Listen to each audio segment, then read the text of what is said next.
안녕하세요. 저는 30대 초반의 헤어 디자이너입니다. 서비스직이라 가끔 힘들긴 하지만 워낙 제 일을 사랑하고 좋아하다 보니 즐겁게 일을 하고 있어요. 지금은 제 개인 샵을 차려서 일을 하고 있지만요. 한동안 제가 좋아하던 미용 일을 잠시 그만둔 적이 있었습니다.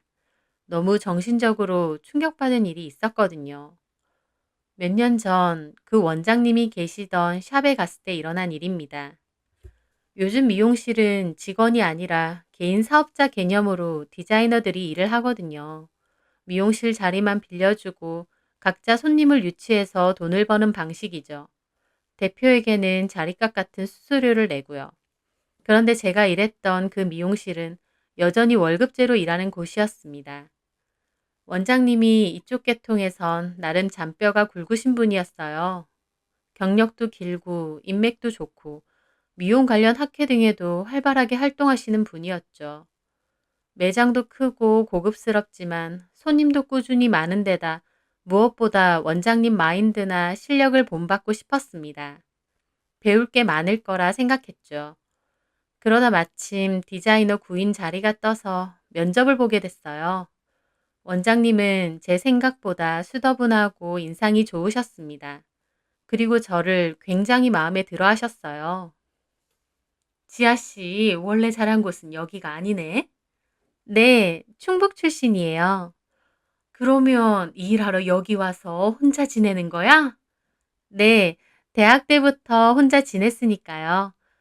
어머, 기특하다. 내가 일을 오래 해서 딱 보면 아는데 지아 씨 엄청 착하고 배려심도 많을 것 같아. 좋게 봐주셔서 감사합니다. 이쪽 일 하는 사람들 보통 기도 세고 지 할 말만 하는 사람들 많잖아. 근데 지아 씨는 얼굴만 봐도 나 착함 이렇게 써져 있는 것 같아. 그러면서 원장님은 막 웃으시더라고요. 저도 원장님이 저를 좋게 봐주시니 기분 좋았는데 그때도 제 경력이나 미용에 관련해서는 물어보시지 않으셨어요. 그저 저의 성격이나 가족관계, 부모님 직업 같은 걸 물어보셨죠. 무슨 선보는 것처럼요. 저는 외동딸이고 아버지는 대학교 때 돌아가셔서 엄마만 고향에 혼자 계시다라고 말씀을 드렸습니다. 어쨌든 그때는 원장님이 저를 마음에 들어 하시는 것 같아 시작부터 좋다고 생각했습니다. 원장님은 가능하면 빨리 출근하라고 하셨고 저는 면접을 본 그 다음 주부터 바로 출근을 하게 됐어요. 미용실은 디자이너가 저와 원장님 포함 5명, 스텝 직원이 4명이었어요. 개인 미용실 치고 규모도 크고 직원도 많은 편이었죠. 저는 그곳에 있는 디자이너 분들 중에서는 제일 나이가 어린 편이었어요. 다 오래 일하신 분들이더라고요. 월급도 그렇고 복지도 괜찮으니 오래 일하시는 거구나 싶어서 더 마음에 들었습니다. 행여나 제가 새로 들어온 거라 텃세를 걱정하기도 했는데 오히려 저를 환영해 주시고 좋게 맞이해 주셨어요. 원장님도 그렇고 같이 일하는 동료들도 그렇고 정말 잘 옮겼다. 나도 여기서 최대한 오래 일해야겠다라고 다짐을 했죠. 그렇게 근무한 지 2개월 정도 지났을 때였어요. 원장님이 저 환영회도 못 해줬는데 회식이나 하자고 하더라고요.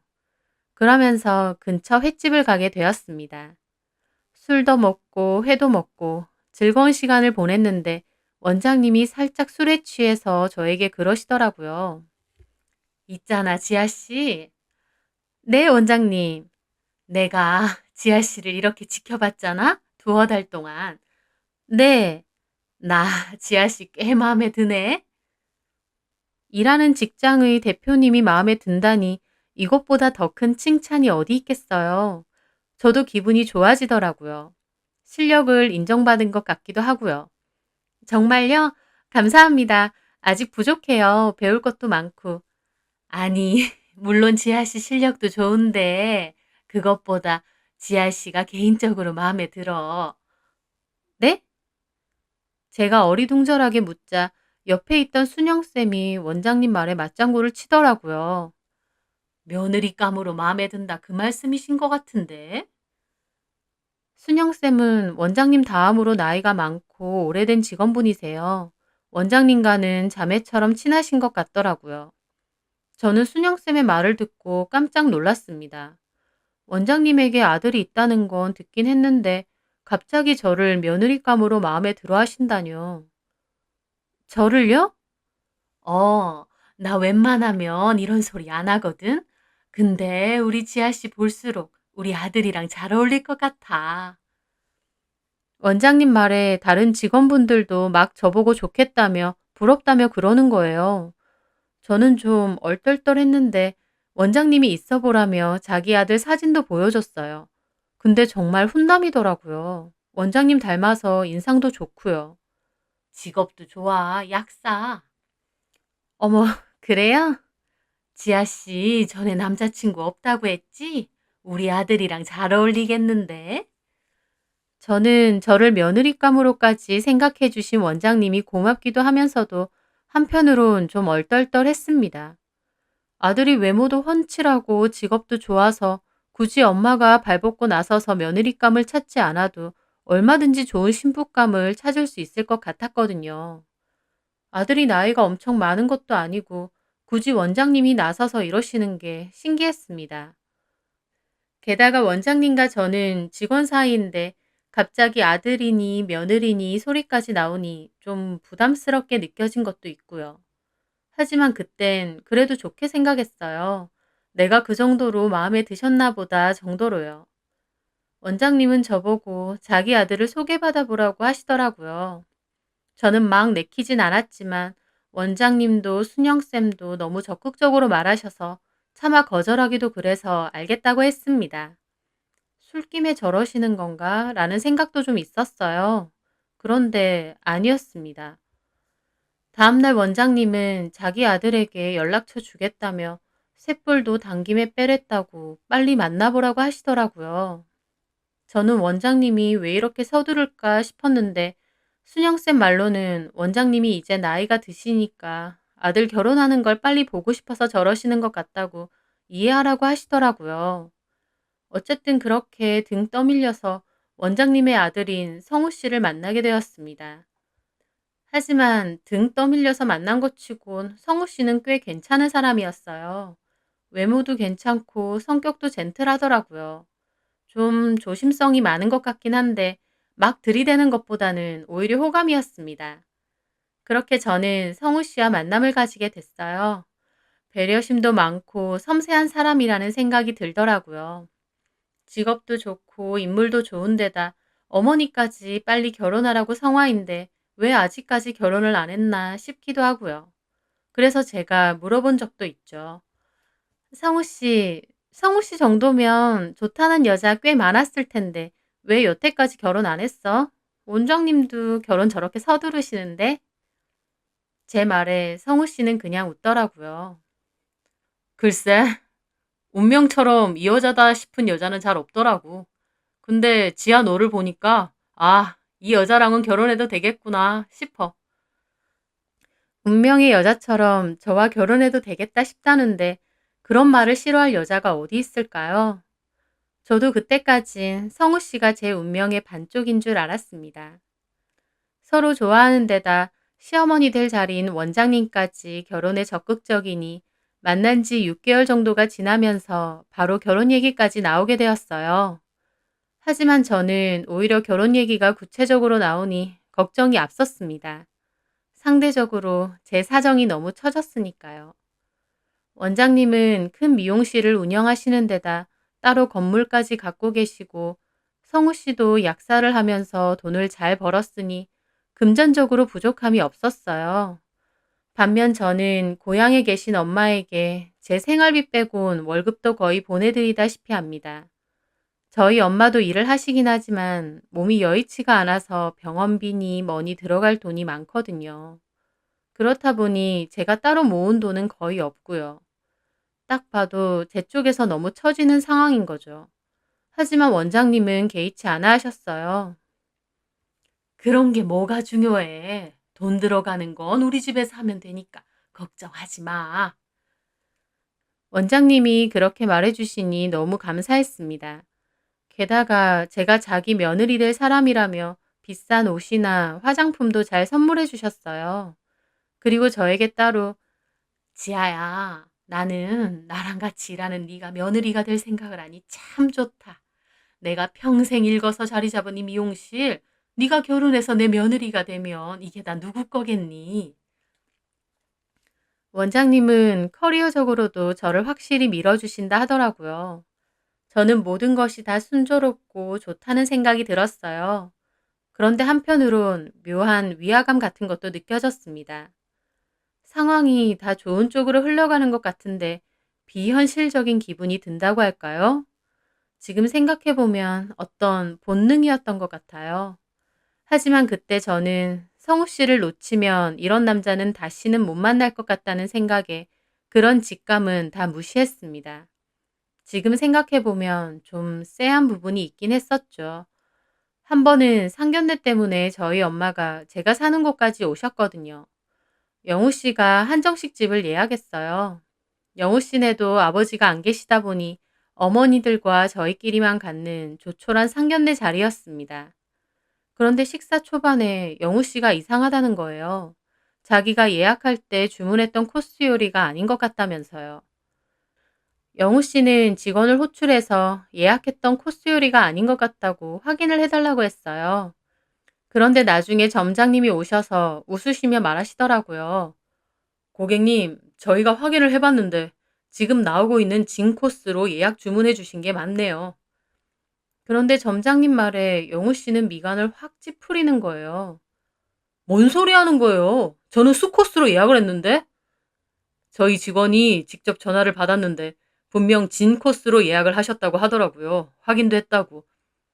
그런데 점장님 말이 끝나기도 전에 갑자기 영우 씨가 상을 손바닥으로 탕 내리치는 거예요. 저와 엄마는 깜짝 놀랐습니다. 영우 씨는 얼굴이 벌개져서 흥분한 상태더라고요. 이보세요. 내가 요리 뭐 나오는지까지 미리 다 확인했는데 수라고 되어 있는 게 해산물이 더 많아서 그걸로 했다니까요? 그러면서 막 화를 내는 거예요. 주문이 잘못 들어간 거면 컴플레인 걸 수도 있습니다. 하지만 점장님도 좋게 설명을 하고 있었고 누가 잘못했는지 확실하지 않은 상황에서 얼마든지 좋게 얘기할 수 있지 않나요? 나중에 보니 두 코스 요리가 가격대도 같았고 요리 구성 자체도 몇 가지 빼곤 엄청 다르지도 않았고요. 그런데 영우 씨는 필요 이상으로 흥분해서 따지더라고요. 다른 자리도 아니고 상견례 자리인데다 저희 엄마까지 계시는데요. 저와 엄마는 안중에도 없다는 듯 지나치게 화를 내는 모습에 좀 놀랐습니다. 주문 똑바로 안 받아놓고 어디서 덤탱이야?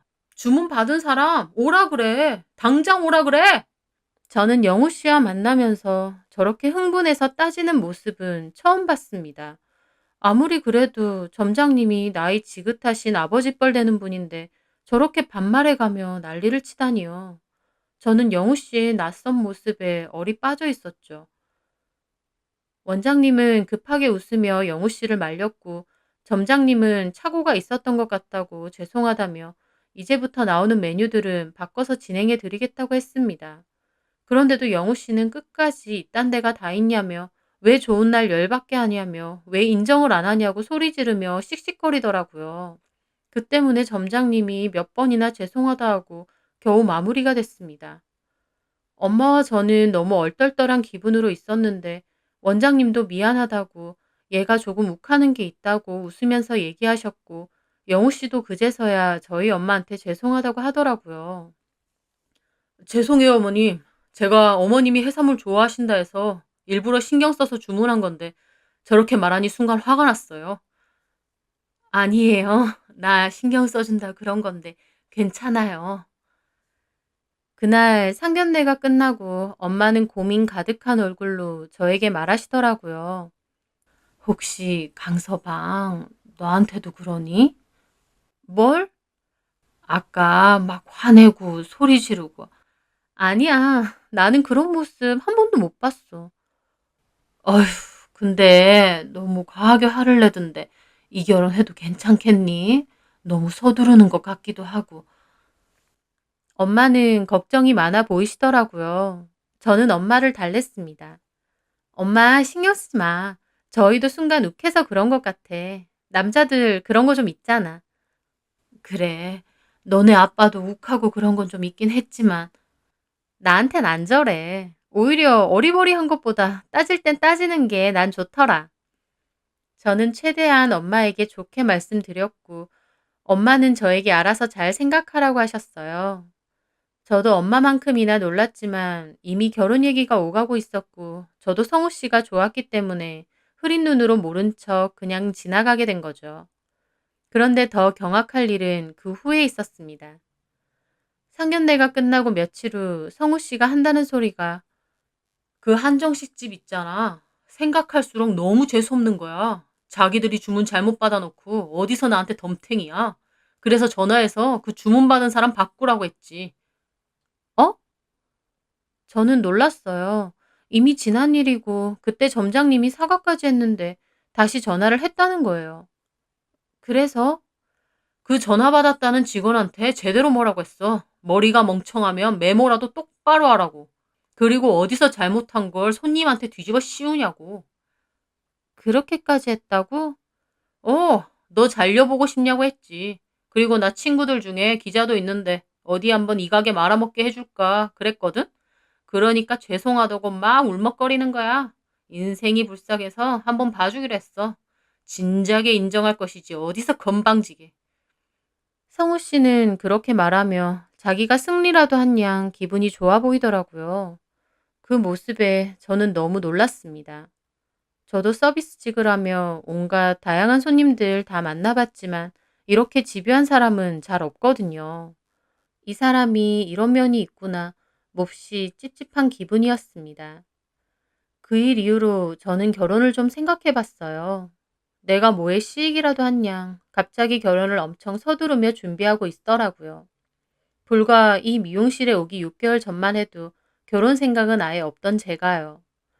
이게 맞는 건가? 남들도 이렇게 결혼을 하나? 몹시 혼란스러웠습니다. 그런데 저에게 아주 결정적인 일이 일어났어요. 저희 샵에서 근무하시던 디자이너 분들 중 저보다는 5살이 많으신 서주쌤이라는 분이 계셨거든요. 남편이 타 지역으로 발령을 받게 되어서 미용실을 그만두고 같이 내려가신다고 하더라고요. 자기도 여기서 오래 일을 했는데 이렇게 그만두게 돼서 아쉽다고 하면서요. 원장님 포함 직원분들과는 직장 동료 이상으로 끈끈하게 사이가 좋았기에 더 아쉬웠습니다. 서주쌤은 저에게도 특히 잘해주신 분이고요. 그렇게 마지막 근무날 송별회 겸 회식을 했고 회식 자리에선 저에게 결혼 축하한다고 자기가 결혼식은 꼭 가겠다고 하셨어요. 그런데요. 그날 회식이 다 끝나고 집으로 돌아가는 택시를 탔을 때였습니다. 갑자기 서주쌤이 전화가 오셨어요. 네, 서주쌤. 집에 가고 계세요? 지아쌤도 가고 있지. 네. 근데 무슨 일이세요? 제 물음에 서주쌤은 막 우물쭈물 하는 것 같더라고요. 저기 있잖아, 지아쌤. 네. 어디쯤이야? 집에 다 와가? 아니요. 아직 멀었어요. 나 지금 아까 밥 먹었던 곳 근처에 카페인데 올 수 있어? 다른 사람한텐 절대로 말하지 말고. 서주쌤은 엄청 조심스럽게 말하더라고요. 저는 그 순간 멈칫했습니다. 이렇게 은밀하게 전화해서 다시 오라고 하는 걸 보니 꽤 중요한 일이라는 생각이 들었거든요. 저는 알겠다고 하고 택시 기사님께 돌아가 달라고 했습니다. 도대체 무슨 일인데 아까 얘기하지 않고 나만 몰래 불러내실까 궁금해하며 그 카페 안으로 들어갔죠. 서주쌤은 가장 구석 자리에 앉아 계시더라고요. 서주쌤, 무슨 일이세요? 왔어? 좀 앉아봐. 누구한테 따로 얘기 안 했지? 나 만난다는. 네, 얘기 안 했죠. 왜 그러세요? 서주쌤은 약간 긴장된 얼굴이더라고요. 저는 도대체 뭐길래 이렇게까지 하실까 더욱 궁금해졌습니다. 서주쌤은 숨을 크게 들이내시더니 말하더라고요. 나 진짜 고민 많았거든. 솔직히 내가 말해줘야 될 이유도 없고 모른 척하면 그만이야. 어떻게 보면 나 지아 씨보다 원장님이나 다른 쌤들하고 더 오래되고 친하니까. 저는 무슨 소린가 싶어 어리둥절하게 보고 있었습니다. 서주쌤은 결심한 듯 말했어요. 지아쌤, 나 어차피 내일부터 출근 안 하는 거고, 지금 술도 먹었으니까 용기 내서 말할게. 그 결혼 웬만하면 다시 생각해. 저는 깜짝 놀랐어요. 서주쌤 입에서 제 결혼에 관한 이야기가 나올 거라고는 생각도 못 했거든요. 그게 무슨... 원장님, 직원들한테 좋으신 분 맞아. 배울 것도 많고. 근데 자기 아들 일이 달려있으면 약간 사람 이상해지는 것 같아. 네? 서주쌤은 자기 폰에서 사진 하나를 보여줬습니다. 사진 속에는 올림머리와 신부 화장을 한 예쁜 여자 하나가 화사하게 웃고 있더라고요. 누구예요, 이 사람? 원장님 아들. 그러니까 성우 씨 전부인. 네? 저는 깜짝 놀라 자리에서 튀어오를 뻔했습니다. 갑자기 밑도 끝도 없이 전부인이라니요. 전부인이라뇨? 그럼 성우 씨가 결혼을 했었다는 거예요? 우리 직원들 다 결혼식도 참석했어. 저는 너무 황당해서 입이 다물어지지 않았어요. 결혼을 했었다니요. 아니, 나한텐 그런 말 한마디도 안 했겠지. 그냥 문제 있어서 이혼한 것도 아니고 그런 말 하면 어떤 여자가 결혼한다고 하겠어. 무슨 문제인데요? 의처증에 상습적 폭행. 네? 저는 이건 또 무슨 소린가 했습니다. 성우 씨가 저에게 말도 안 하고 결혼을 한번 했었다는 것도 기절초풍할 소린데 그 사유가 의부증의 상습적 폭행이라뇨. 이름은 선미고 내가 메이크업 봐줬어. 나 원래 메이크업도 했었거든. 원장님이 자기 며느리 될 사람인데 결혼식 메이크업이랑 올림머리 나보고 해달라는 거야. 원장님 며느리인데 오죽 신경 썼겠어? 우리 샵 몇 번 와서 메이크업 테스트도 몇 번 받고 머리도 몇 번 받았거든. 그러면서 나랑 연락처도 주고받고 서로 좀 친해졌단 말이야. 성격도 좋고 학벌도 좋고 식품회사 연구원이고 어쨌든 나하고도 코드가 잘 맞아서 연락도 한 번씩 했거든. 저는 멍하게 고개만 끄덕이며 듣고 있었습니다. 근데 결혼하고 한동안 연락이 안 되는 거야. 신혼 즐기느라 많이 바쁜가 보다 했지. 그런데 두어 달 정도 지났나? 원장님이 갑자기 아들 이혼한다는 거야. 사실 이혼도 아니지. 왜냐면 식은 올렸지만 혼인신고는 안 했다고 했거든. 왜 이혼하냐니까 며느리가 남자가 있었다고 욕하면서 자기 아들 속이고 결혼했다는 거야. 다른 쌤들은 미친년 아니냐고 욕을 하면서 원장님 아들 불쌍하다고 하는데 선미 씨랑 친한 나는 도저히 이해가 안 되더라고. 그런 사람처럼 보이진 않았는데. 그래서 그 일 이후 내가 조심스럽게 이혼하느냐고 선미 씨한테 톡을 해봤거든. 그런데요? 톡 보낸 지 며칠 후에 전화가 오더라고. 근데 한다는 소리가 병원에 있다는 거야. 병원요? 음. 갑자기 무슨 병원이냐니까 맞았대, 성우 씨한테. 그것도 엄청 심하게. 저는 입이 뜨억하고 벌어졌습니다. 마, 맞아요? 어, 너무 심하게 맞아서 한동안 병원에 있었고 고소 준비할 거라고 하더라고. 선미 씨 말로는 신혼여행 때 회사 일로 남자 동료랑 통화를 몇 번 했대. 근데 그 일로 성우 씨가 선미 씨한테 남자가 있는 거 아니냐고 의심하더래. 그 후에 폰 뺏어서 감시하고 하나하나 꼬투리 잡고 나중엔 회사도 못 가게 하더라는 거야. 그걸로 싸웠는데 처음엔 집에 있는 물건을 부수더래. 처음엔 오해가 있었나 보다 참았는데 갈수록 행패도 심하고 손찌검까지 했나 봐.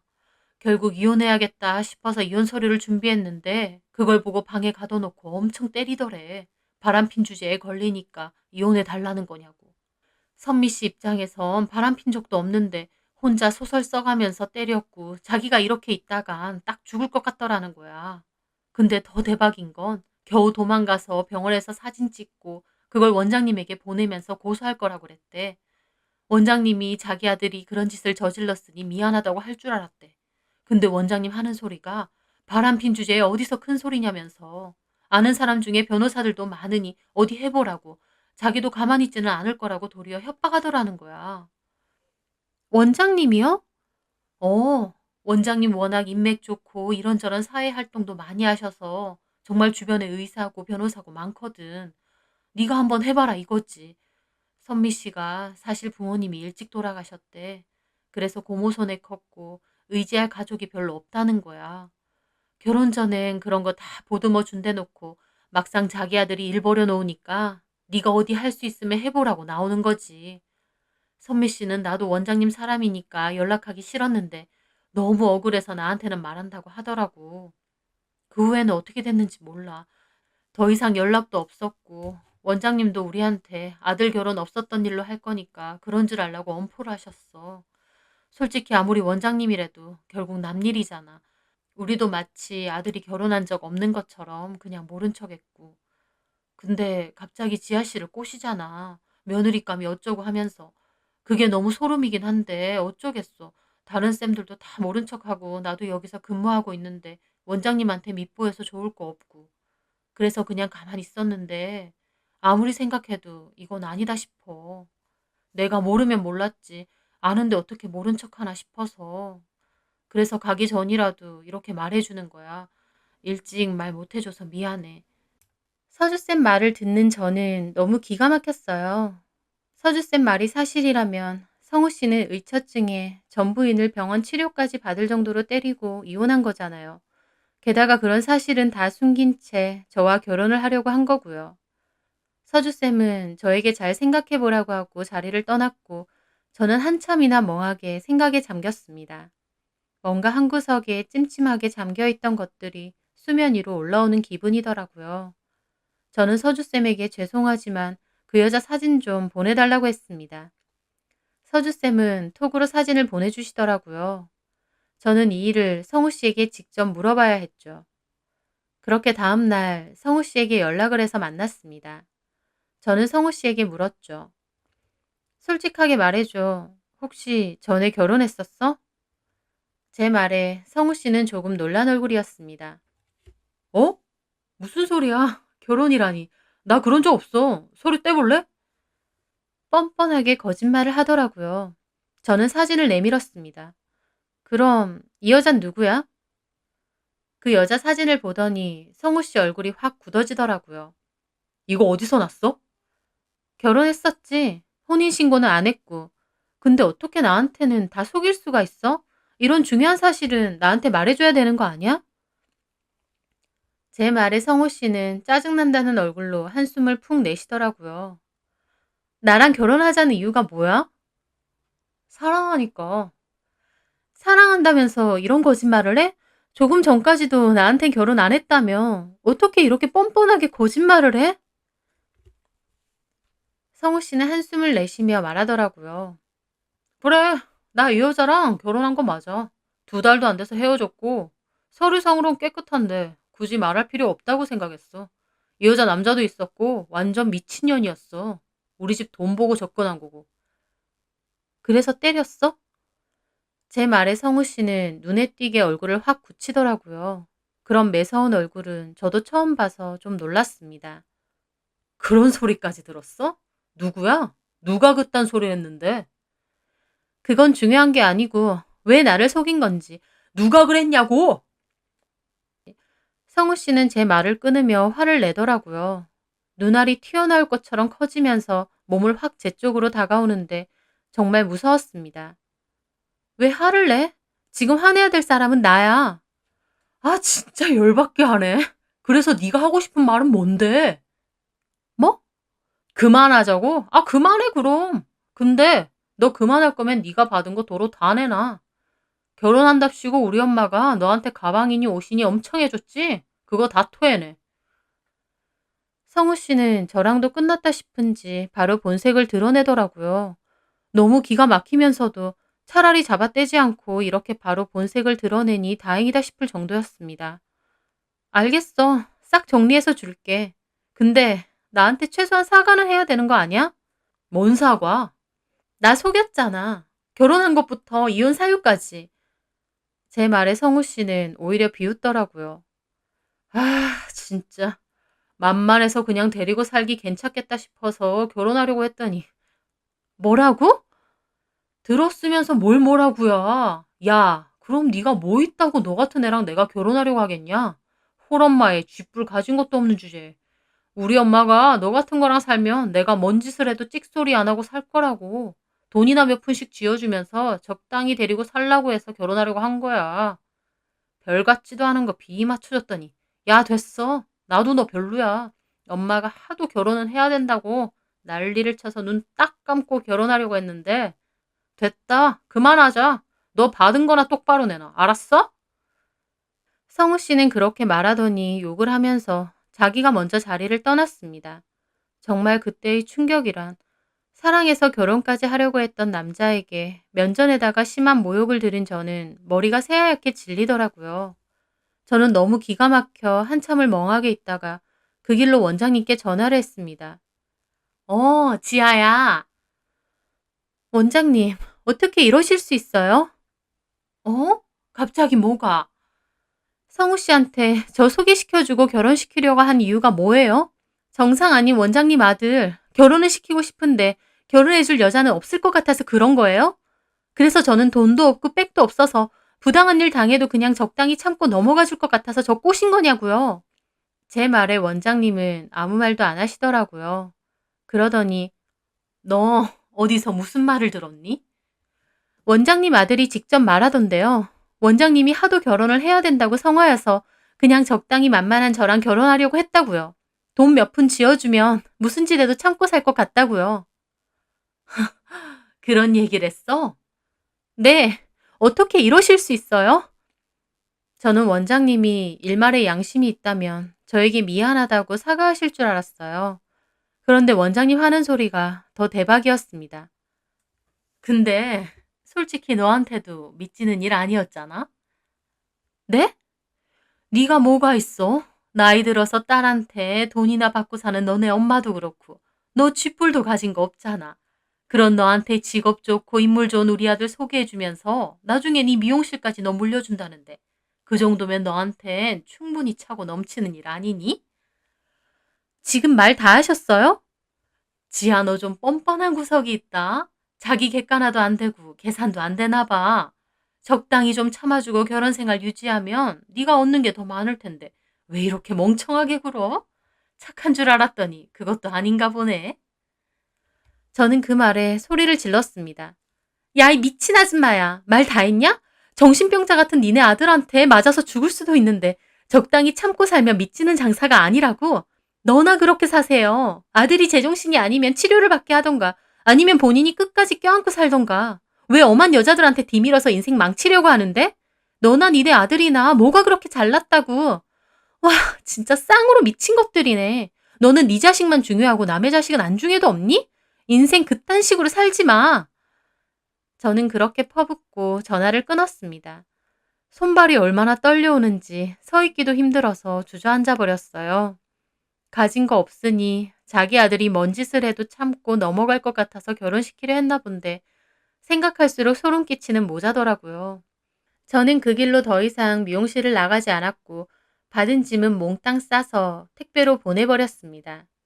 하지만 그 일로 얼마나 멘탈이 나가던지 한동안 집에서 술만 마실 정도였어요. 도대체 나를 뭘로 봤나 싶기도 하고요. 그렇게 있다가 저는 결국 엄마가 계신 고향으로 내려왔고 엄마는 저를 위로해 주시며 한동안은 집에서 쉬라고 하시더라고요. 몇 개월 동안 엄마랑 시간을 보내며 마음을 진정시켰습니다. 처음엔 이런 일을 당한 게 너무 억울하고 분했는데 시간이 지나고 보니 오히려 결혼 전 이렇게 알게 된 게 천만다행이라는 생각이 들더군요. 모르고 결혼했으면 그 미친놈한테 제가 어떤 일을 당했을까 싶고요. 선미라는 그 여자도 결혼 2달 만에 만신창이가 됐는데 저한테는 더하면 더했지 덜하지는 않았을 것 같았어요. 저는 마음을 겨우 추스리고 나서야 서주쌤이 생각났습니다. 서주쌤에게 그때 용기 내서 말해줘서 너무 고마웠다고 연락을 했어요. 서주쌤도 걱정 많이 했었다고 잘 지내냐고 하시더라고요. 원장님은 어떻게 알았는지 서주쌤한테 연락해서 길길이 날뛰었다고 하고요. 서주쌤 입장에서 모른 척 했으면 원장님하고도 아무런 문제가 없었을 텐데 저에게 말해줌으로써 원장님이나 그 미용실 직원들하고도 다 틀어진 것 같았습니다. 그게 미안하더라고요. 하지만 서주쌤은 자기가 그때 말하지 않고 내려갔으면 두고두고 후회했을 거라면서 결혼 안 하기로 한 거 정말 잘했다고 하시더라고요. 미친 엄마와 아들의 실체도 모르고 마냥 꽃길인 줄 알았던 저. 지옥문 밟을 뻔 했다가 문턱에서 돌아온 기분입니다. 그 후 저는 마음을 다잡고 고향에서 제 개인 샵 준비를 했어요. 돈이 많지 않아 대출도 받고 규모도 1인 샵으로 작게 열었지만 열심히 하는 덕에 손님도 꾸준히 늘면서 자리를 잡아가고 있습니다. 떳떳하게 제 실력으로 돈을 벌면서 엄마와 사니 오히려 너무 안정되고 행복하고 좋네요. 인생에 있어서 어떤 걸 선택할 때 분명 어떤 경고가 있는데도 흐린 눈으로 무시하며 지나칠 때가 있는 것 같습니다. 별일 아니겠지, 이것만 무시하면 다 좋아지겠지 하면서요. 하지만 중요한 선택을 할수록 오히려 객관적으로 따져보는 게 맞는 것 같아요. 대가 없는 행운은 잘 없더라고요. 상견례장에서 아버지뻘 되는 사람에게 난리를 치던 그 남자의 모습은 어쩌면 힌트였는데 표면적으로는 좋은 조건들만 보고 그 힌트를 무시했던 거니까요. 지나치게 좋고 달콤해 보이는 일에는 그만한 대가가 있을 수도 있으니 더욱 신중해야겠다고 다시 한번 생각한 일이었습니다. 기나긴 제 사연 들어주셔서 감사합니다.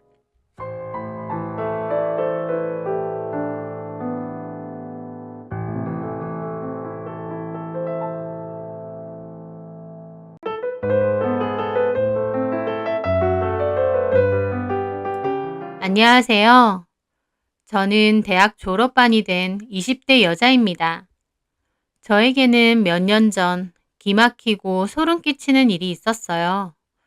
이제는 시간이 많이 흘러 마음이 추스러졌지만 가족과 관련된 상처라 한동안은 마음이 참 안 좋았던 일이었습니다.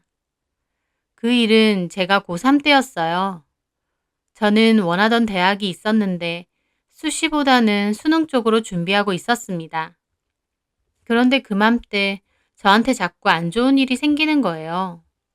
저는 감기도 잘 안 걸리고 잔병이 거의 없을 만큼 튼튼한 편이에요. 그런데 그때쯤 정말 몸이 자주 아프더라고요. 시름시름 앓는다고 해야 되나요? 몸이 기운이 없고 머리가 지끈거리고. 저희 부모님은 제가 공부 때문에 너무 스트레스 받아서 그런 것 같다고 하셨어요. 보통 고3 때 스트레스 때문에 아픈 경우도 많으니까요. 그래서 엄마가 몸보신하라고 한약도 지어주시고 각종 비타민이나 영양제도 빠짐없이 챙겨주셨죠. 저는 밥도 잘 먹고 엄마가 챙겨주시는 영양제나 한약도 잘 먹었고 틈틈이 운동도 하면서 체력을 챙겼어요. 하지만 계속 기력이 없고 그전까진 거의 걸린 적 없던 감기를 아예 달고 살았어요. 잦은 두통에다 의욕이나 힘이 없어져서 자꾸 자게 되고요. 알게 모르게 스트레스 때문에 면역이 엉망이 되었나 보다 생각했어요. 그런데 몸이 아픈 것 외에도 자잘한 사고들도 많았습니다. 멀쩡하게 길을 가는데 갑자기 자전거가 뒤에서 들이받질 않나 계단에서 내려오다가 발이 삐끗해서 인대가 늘어나 치료를 받기도 하고요. 볶음밥 해먹으려고 참치캔을 평소처럼 땄는데 갑자기 손을 심하게 베어서 병원에 간 적도 있어요. 저는 성격이 좀 느릿하고 신중한 편이라 넘어지거나 다치는 일이 흔한 편은 아니에요. 그런데 그맘때에는 이상하게 어디 부딪히거나 제 위로 뭔가가 떨어진다던가 등등 자잘하게 다치는 일이 정말 많았습니다. 그 때문에 병원도 자주 가게 되고요.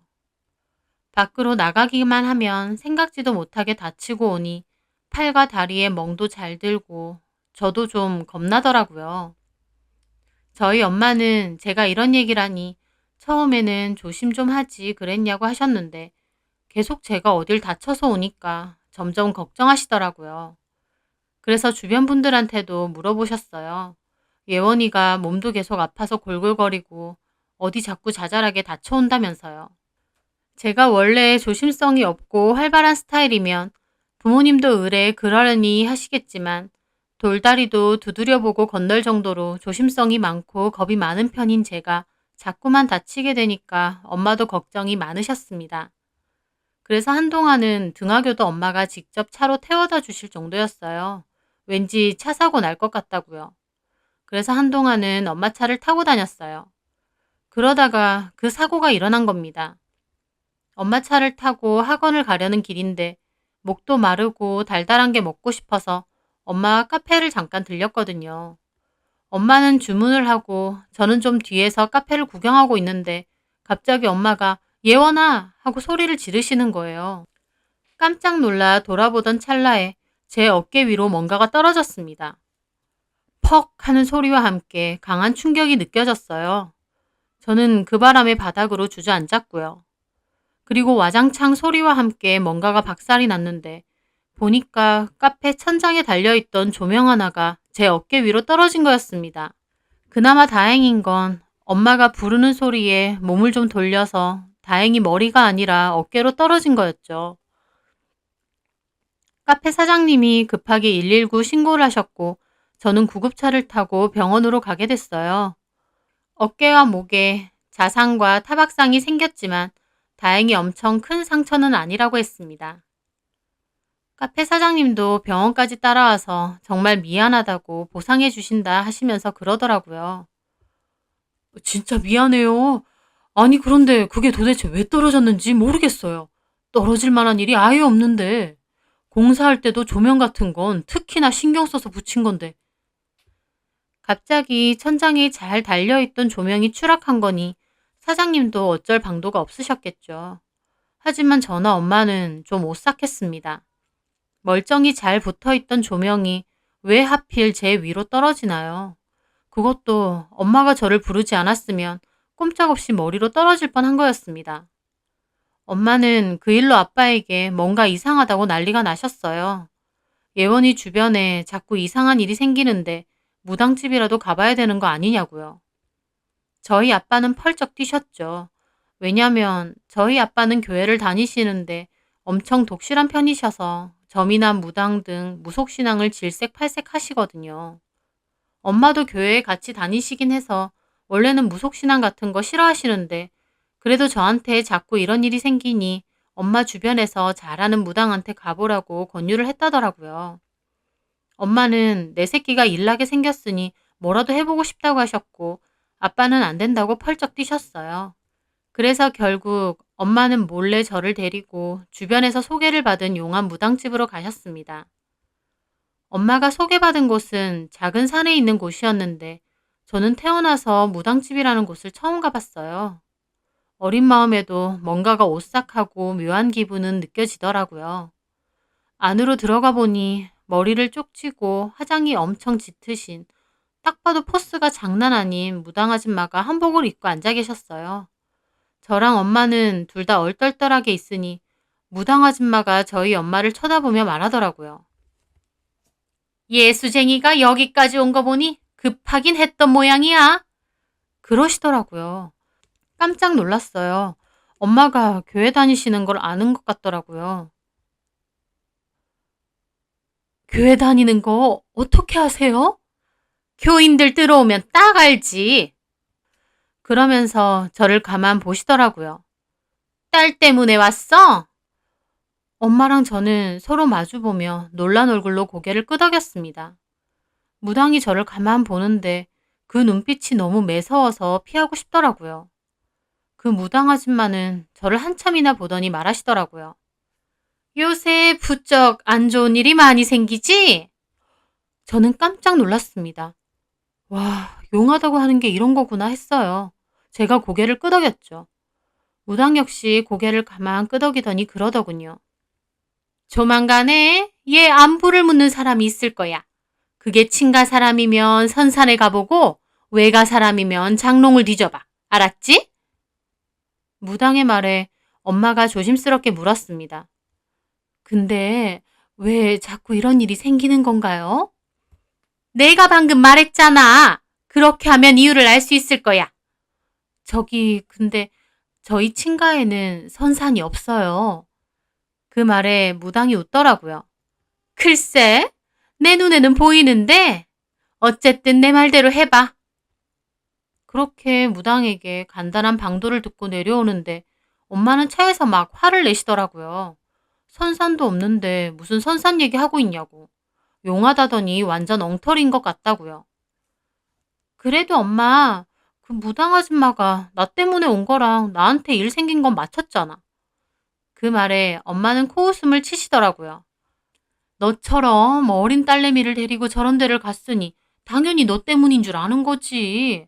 게다가 무슨 일이 있으니 온 걸 거고. 그 정도는 저런 사람들 눈치로 알아맞추는 거야. 저는 그런가? 갸웃했습니다. 그래서 무시할 거야? 일단은 저 무당 말대로 해보긴 하자. 좀 찝찝하긴 하지만. 그렇게 저와 엄마는 다시 일상으로 돌아왔습니다. 그 후로도 저에게 자잘한 사고는 계속 일어났어요. 엄청 크게 다치거나 아픈 건 아니라서 그나마 다행이라고 생각할 정도였습니다. 그렇게 2주 정도 지났을 무렵 시골에 사시는 저희 친할머니에게 전화가 왔습니다. 그런데 친할머니가 엄마에게 정말 제 안부를 물으시더라고요. 예원이는 요새 어때? 학교 잘 다니고 있어? 엄마는 좀 놀라셨어요. 왜냐면 저희 할머니가 제 안부를 묻는 일은 거의 없었거든요. 저희 할머니는 완전 오빠바락이에요. 저한테는 2살 터울의 오빠가 있어요. 이름은 예준이고 그때 당시 삼수생이었습니다. 저희 할머니는 오빠가 아들이라는 이유로 오빠를 엄청 좋아하세요. 반면에 저는 딸이라고 관심도 아예 없습니다. 관심이 없는 정도가 아니라 오빠가 가진 걸 뺏는다고 생각하셔서 저를 별로 안 좋아하세요. 돈이며 부모님의 애정이며 전부 오빠한테 가야 될 건데 제가 다 뺏는다고 생각하시죠. 엄마가 저를 낳으셨을 때 할머니는 딸내미는 뭐하러 낳느냐고 쌀 아깝다고 하셨을 정도니까요. 친가에 놀러 가면 고기 반찬이며 좋은 건 다 오빠 거고요. 저희 집에 종종 오시는데 오실 때마다 용돈을 주시거나 선물을 사주시려고 해도 오빠만 챙겨주세요. 어렸을 때는 엄마가 몰래 제 걸 따로 사서 할머니가 주시는 거라고 챙겨주시길래 저는 할머니가 제 선물이나 용돈도 주신 줄 알았어요. 그런데 조금 커서 제가 할머니한테 선물 감사하다고 하니 할머니와 내가 너한테 그런 걸 왜 주냐고 너희 엄마가 예준이 안 주고 너한테 줬냐고 화를 내시더라고요. 그래서 알게 됐죠. 할머니는 나한테 용돈이나 선물을 주신 적이 없구나. 할머니에게 손자는 오빠밖에 없구나 라는 것을요. 그러다 보니 저도 할머니를 별로 안 좋아해요. 할머니 집 가게 되는 것도 저희 집에 한 번씩 오시는 것도 불편하고요. 그런데 그런 할머니가 갑자기 오빠 안부도 아니고 제 안부를 묻는 겁니다. 엄마는 놀라기도 하고 얼마 전 무당이 한 얘기도 생각나서 기분이 진짜 이상하셨대요. 어머님이 웬일이세요? 예원이 안부를 다 물으시고? 예원이 걔도 이번에 대학 시험 본다며 궁금해서 물었다. 그나저나 예준이도 시험 공부 잘하고 있지? 오빠도 삼수생이라 수능을 다시 보게 되거든요. 저랑 같이 보는 셈이죠. 예, 예준이도 학원 다니면서 준비하고 있어요. 내가 여기서 약 좀 지어 보낼 테니까 예준이 몸보신 좀 시켜줘. 아, 됐어요, 어머님. 여기서 지을게요. 여기 한의원이 천진데. 그런 데를 어떻게 믿어? 내 손주 먹이는 건데. 어디서 얄궂은 약재 쓸지 어떻게 하냐고. 내가 약 하는 데가 약재도 다 좋은 걸로 골라 쓰고 정성스럽게 다리는 데니까 그걸로 먹여. 해놓을 테니까 다음 주에 가지러 와. 예. 엄마는 전화를 끊고 생각이 많아지셨다고 해요. 정말 무당 말대로 친가에서 제 안부를 묻는 전화가 온 거니까요. 엄마는 그걸 저에게 말하셨고, 원래 엄마만 가셔야 되는데 다음 주 주말에 저랑 함께 친가에 가게 되었습니다. 엄마는 가시는 길에 근데 선산이 없는데 뭘 보라는 거냐고 그 무당도 참 이상하다고 하시더라고요.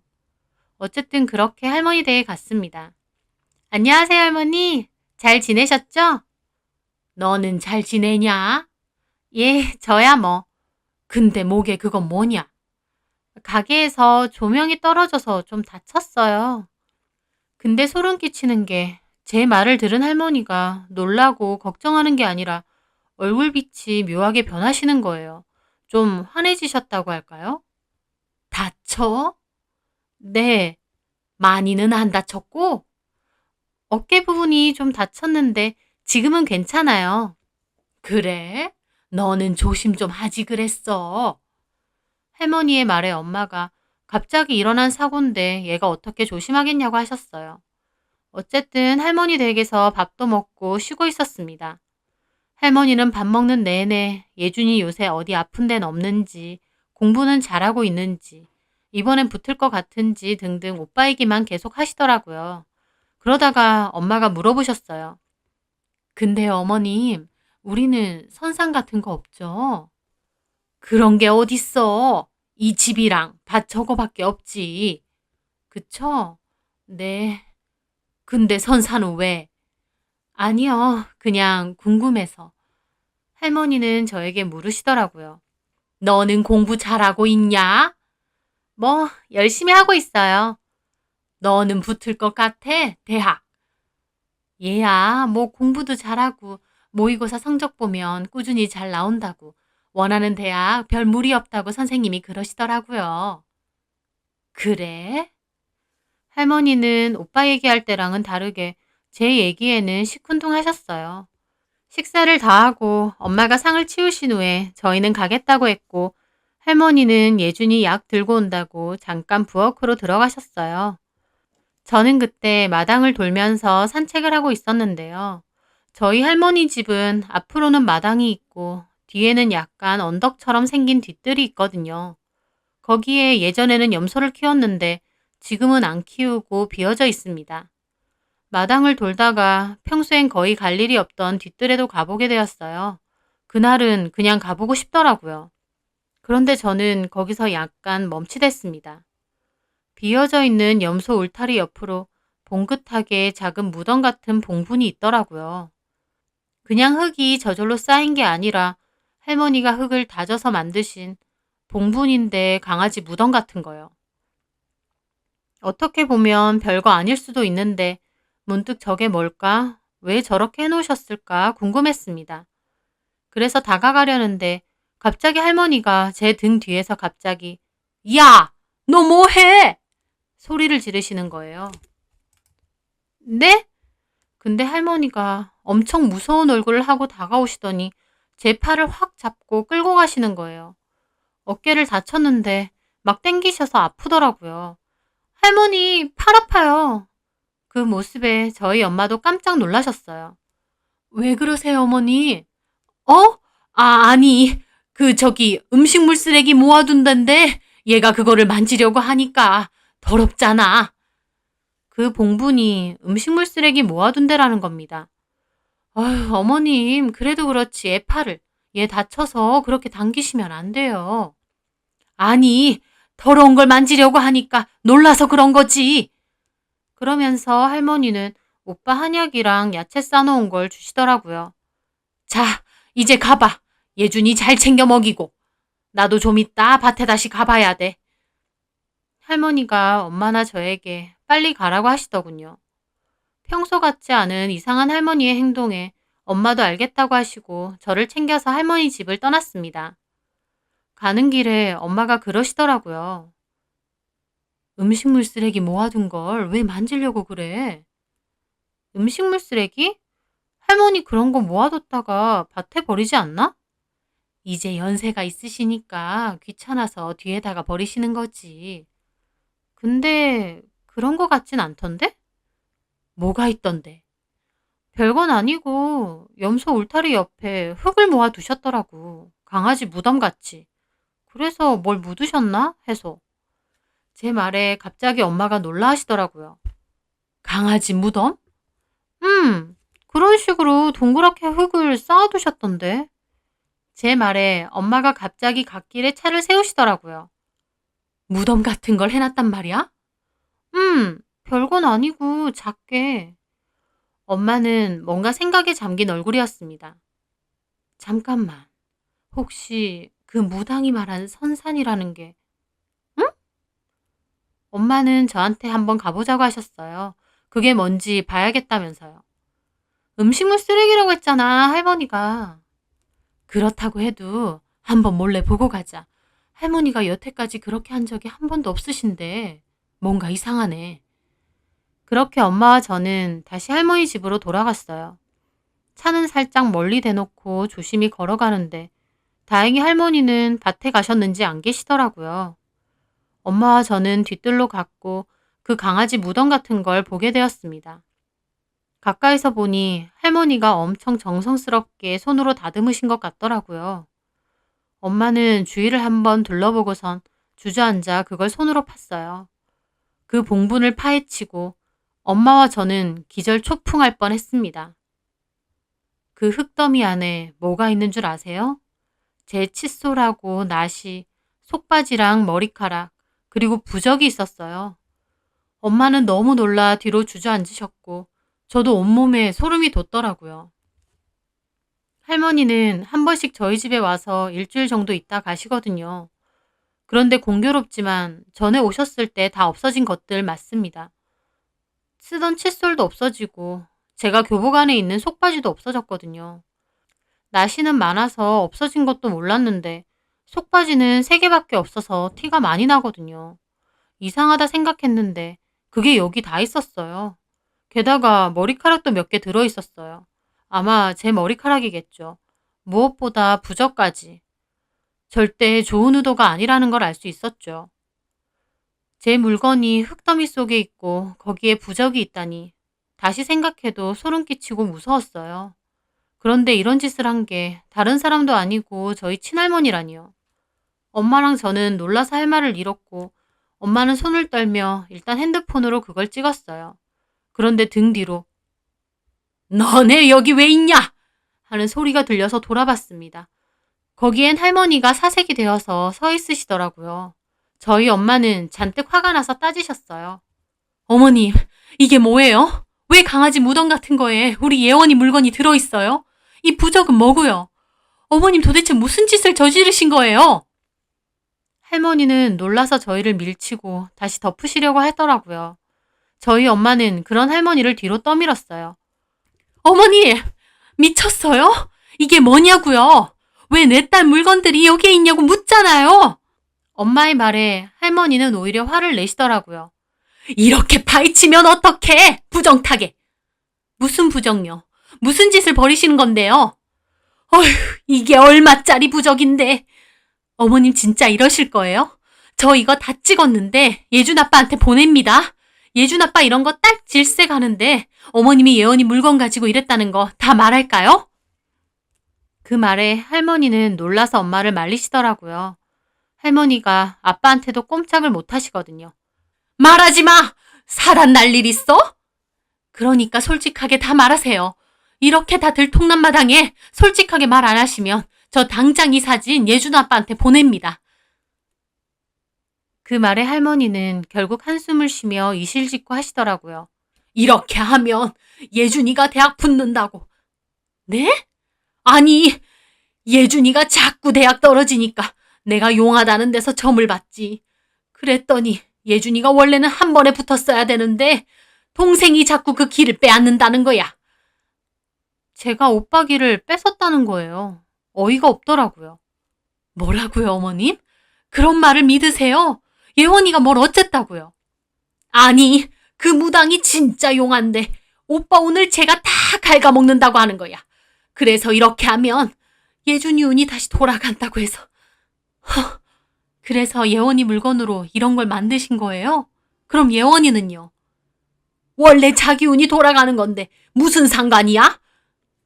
저는 정말 할머니에게 서운한 걸 넘어서 분노가 치솟더라고요. 아무리 오빠만 좋아하신다고 해도 이건 아니잖아요. 저는 정말 너무 서럽고 분통이 터져 눈물이 다 났습니다. 기가 막혀 진짜. 어머님 어떻게 이러실 수 있어요? 이게 진짜 예준이한테 도움이 된다고 생각하세요? 그리고 예원이는 무슨 잘못이에요? 요즘 예원이 자꾸 자잘한 사고도 많고 다치고 그래서 제가 속이 말이 아니었는데 어머님이 뒤에서 이런 소름 끼치는 짓까지 하셨다 생각하니까 기막혀서 말이 안 나와요. 예준이 합격해야 되니까. 그건 지가 공부 열심히 해서 하는 거고요. 어머님 진짜 너무하시네요. 예원이한테 안 미안하세요? 뭘 미안해? 그러게 누가 오빠 오늘 다 뺏으래? 기집애가 공부 잘해서 어디다 쓸 거야. 장손이 잘 돼야 되는 건데 쓸데없이 기집애가 공부 잘해서 뭐하냐고. 할머니는 끝까지 저러시더라고요. 엄마는 머리 끝까지 화가 나서 그 봉분 속에 제 물건을 다 뺐어요. 그리고 그 부적은 갈기갈기 다 찢어버리고 그걸 발로 쾅쾅 밟았습니다. 할머니는 뒤에서 아이고 아이고 소리만 하시면서 발을 동동 구르시더라고요. 엄마는 할머니를 노려보며 말하시고요. 어머님, 진짜 그러시는 거 아니에요. 그리고 엄마는 제 팔을 잡고 그곳을 떠났습니다. 그리고 그날 저녁 아빠한테 다 말을 했고 아빠는 할머니에게 전화해서 한바탕 난리가 났어요. 어머니 미쳤어요? 어디서 무당말을 듣고 그런 짓을 해요? 예원이도 그렇고 예준이한테도 그게 옳은 짓이에요? 왜 이러시는 거예요 진짜? 아빠는 소리를 고래고래 지르시며 화를 내셨고 조만간 할머니가 한 번 더 내려오시기로 했는데 그것도 취소를 하셨습니다. 엄마는 저를 위로해 주셨지만 저는 할머니에게 받은 상처가 너무 컸어요. 저희 할머니는 오빠만 잘 되면 저는 어떻게 되든 아무 상관없는 것 같더라고요. 그러니까 오빠 잘 되라고 그런 이상한 무덤까지 만들어서 제 물건을 넣어두셨겠죠. 저야 다치든 어떻게 되든 아무 상관없다 생각하시니까요. 아빠는 할머니한테 화는 내셨지만 저한테 와서는 할머니 이해 좀 해주라고 옛날 분이라 그렇다고 하시는데 저는 아빠에게도 말했습니다. 앞으로 나는 할머니 안 보고 살 거라고. 할머니가 이 집으로 오시면 나는 이모집 가 있을 거고 할머니 집에도 안 갈 거라고. 그렇게 좋아하는 오빠만 실컷 보고 사시고 나는 할머니 절대 안 볼 거라 말씀드렸어요. 아빠도 한숨을 쉬시며 일단 알겠다고 하시더라고요. 어쨌든 그 사건은 그렇게 지나갔습니다. 그런데 진짜 이상하고 공교롭게도 엄마가 그 봉분을 다 파헤치고 제 소지품을 들고 온 그 이후로 제가 다치거나 아픈 일이 거의 없어졌어요. 제가 자꾸 아프거나 다쳤던 게 할머니의 그 미신 때문이라 생각하니 더 화가 나더라고요. 어쨌든 저는 보란듯이 공부를 해서 그의 원하는 대학에 붙었고요. 저희 오빠는 대학 안 가고 친구랑 무슨 사업을 하겠다고 마음을 바꿔서 수능 자체도 아예 안 봤습니다. 오빠가 하는 일은 잘 되지도 않고 못 되지도 않고 그냥저냥 굴러가긴 한다고 하더라고요. 어쨌든 그 사건 이후로 저는 여태까지 할머니는 안 보고 살아요. 할머니도 어차피 오빠만 보면 되니 아무 상관없겠지만 저도 이렇게라도 하고 싶더라고요. 아들이라고 오빠만 예뻐하고 좋아했던 우리 할머니. 저는 어떻게 되든 상관없다고 뒤에서 그런 소름 끼치는 짓까지 저지르셨던 우리 할머니. 저도 할머니 없는 셈 치고 앞으로도 이렇게 살려고 합니다. 언젠가는 할머니도 저에게 진심으로 미안하다고 생각하는 날이 올까요? 그럴 리는 없겠지만 만약이라도 저에게 진심으로 미안해 하시는 날이 온다면 그때는 저도 할머니를 용서하고 다시 뵙고 싶네요. 제 사연 들어주셔서 감사합니다.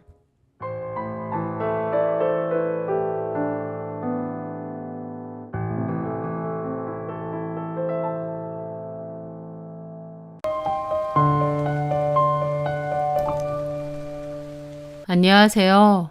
저는 올해 39이 된 남자입니다. 저는 캠핑 용품 샵을 운영하고 있고 아직 미혼입니다.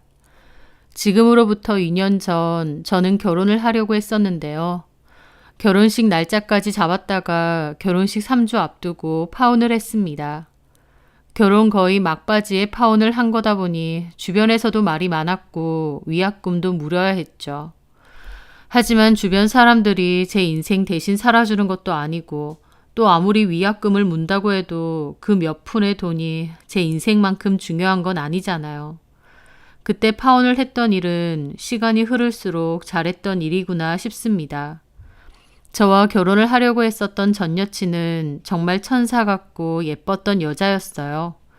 주변에선 다 저보고 저렇게 예쁜 신부 얻어서 장가가느냐 부럽다 소리를 할 정도였죠. 저도 그런 줄 알았습니다. 하지만 그 천사 같은 미소 뒤에 그런 어마어마한 그토록 끔찍한 비밀이 숨겨져 있을 거라곤 생각도 못했네요. 저는 캠핑을 너무 좋아해서 캠핑 용품 판매점도 운영하게 되었습니다. 취미가 업이 된 셈이죠. 그동안 혼자서 캠핑 도구들을 챙겨 여기저기 참 많이도 다녔는데요. 혼자서 자유롭게 여기저기 다니는 것이 너무 좋았습니다. 그런데 요즘은 가족끼리 캠핑을 즐기러 오는 경우가 참 많더라고요. 텐트 쳐놓고 가족끼리 밥 해먹고 뛰어놀고 어느 순간부터 그런 것들이 부럽기 시작했습니다. 그전에는 혼자 다니는 게 마냥 편하고 자유롭다고만 생각했는데 시간이 흐를수록 가족끼리 저렇게 다니는 것도 참 좋겠구나. 나도 아내와 자식이 있으면 어떨까라는 생각을 많이 하게 되었던 거죠. 이미 결혼을 한 친구들은 제가 이런 얘기를 하면 배부른 소리 하지 마라, 솔로가 편하다, 그냥 혼자 살아라, 결혼하면 책임질 것도 많고 피곤한 일도 많다고 잘 그랬습니다. 솔로로서 자유롭고 편하게 사는 제가 부럽다고도 잘 했고요. 하지만 사람은 본인이 가지지 못한 것을 부러워한다고 하잖아요. 귀여운 친구들은 제가 자유로워 보여서 부럽다고 했지만 저는 반대로 함께 미래를 그려나갈 수 있는 가족이 있는 귀여운 친구들이 부럽기도 하더라고요. 하지만 제가 결혼하고 싶다고 당장 할 수 있는 것도 아니고 그냥 그런 마음만 조금씩 갖고 있었는데요. 어느 날 한 친구가 여자를 소개해 준다고 하더라고요. 친구 와이프의 직장 후배랍니다. 그 후배가 입사한 지는 얼마 안 됐는데 참하고 착하고 참 괜찮다고 하면서요. 그렇게 소개를 받아 그 여자를 만나기로 했습니다. 카페에서 보기로 했고 약속 시간보다 10분 정도 먼저 도착해서 기다리고 있었죠. 오랜만에 소개팅이라 떨리기도 하고 겸연쩍기도 하더라고요. 이런 소개팅으로는 사실 마음에 드는 사람이 나타나기가 쉽지 않잖아요. 그래서 저도 큰 기대는 없기도 했습니다. 그렇게 기다리던 찰나 카페 안으로 한 여자가 들어왔는데요. 저는 놀랄 수밖에 없었습니다. 왜냐면 완벽한 제 이상형이 카페 문을 통해 안으로 들어오고 있었거든요. 그 여자는 주변을 살짝 둘러봤는데 저는 속으로 설마 나랑 소개팅하는 여자가 저 여자인가? 제발 저 여자였으면 좋겠다 라고 바랬습니다. 그런데 마치 운명처럼 그 여자는 저에게 다가오더라고요. 안녕하세요. 혹시 최우성 씨? 저는 떨리는 기분으로 자리에서 급하게 일어나다가 그만 테이블을 무릎으로 쳤습니다. 그 바람에 테이블 위에 있던 물컵이 확 쏟아지기도 했죠. 저는 놀라서 허둥지둥 거리고 있는데 그 여자가 급하게 티슈를 가지고 와 저에게 주더라고요. 괜찮으세요? 아, 예, 죄송합니다. 제가 실수를. 괜찮아요. 저는 옷에 물이 묻어서 털어내고 있는데 그 여자는 남은 티슈로 테이블 위 물기를 닦아주더라고요.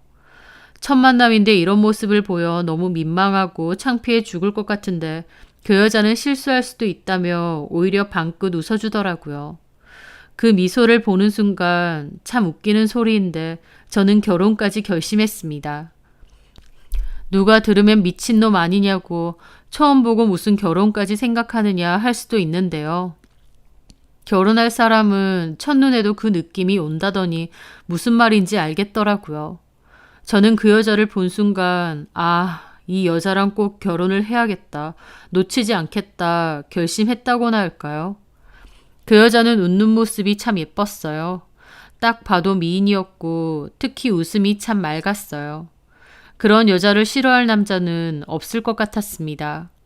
얼굴만 미인일 뿐만 아니라 성격도 정말 좋았어요. 제가 하는 얘기에 맞장구도 잘 쳐주고 분위기를 화기애애하게 잘 이끌어줬죠. 저는 캠핑용품 판매업체를 운영하다 보니 캠핑 관련된 얘기를 주로 할 수밖에 없었는데 그 여자는 캠핑을 가본 적이 없다고 하더라고요. 그런데 한번 가보고는 싶다고 하더라고요. 저는 혹시 시간 되시면 내가 준비는 다 할 테니 한번 가자고 했습니다. 그 여자도 웃으며 좋다고 했죠. 그 여자는 오랫동안 승무원을 준비했다고 했습니다. 그런데 결국 잘 안 됐고 지금은 일반 회사에서 비서직 일을 한다고 했어요. 소개를 해준 제 친구의 아내도 같은 회사 비서직으로 있고요.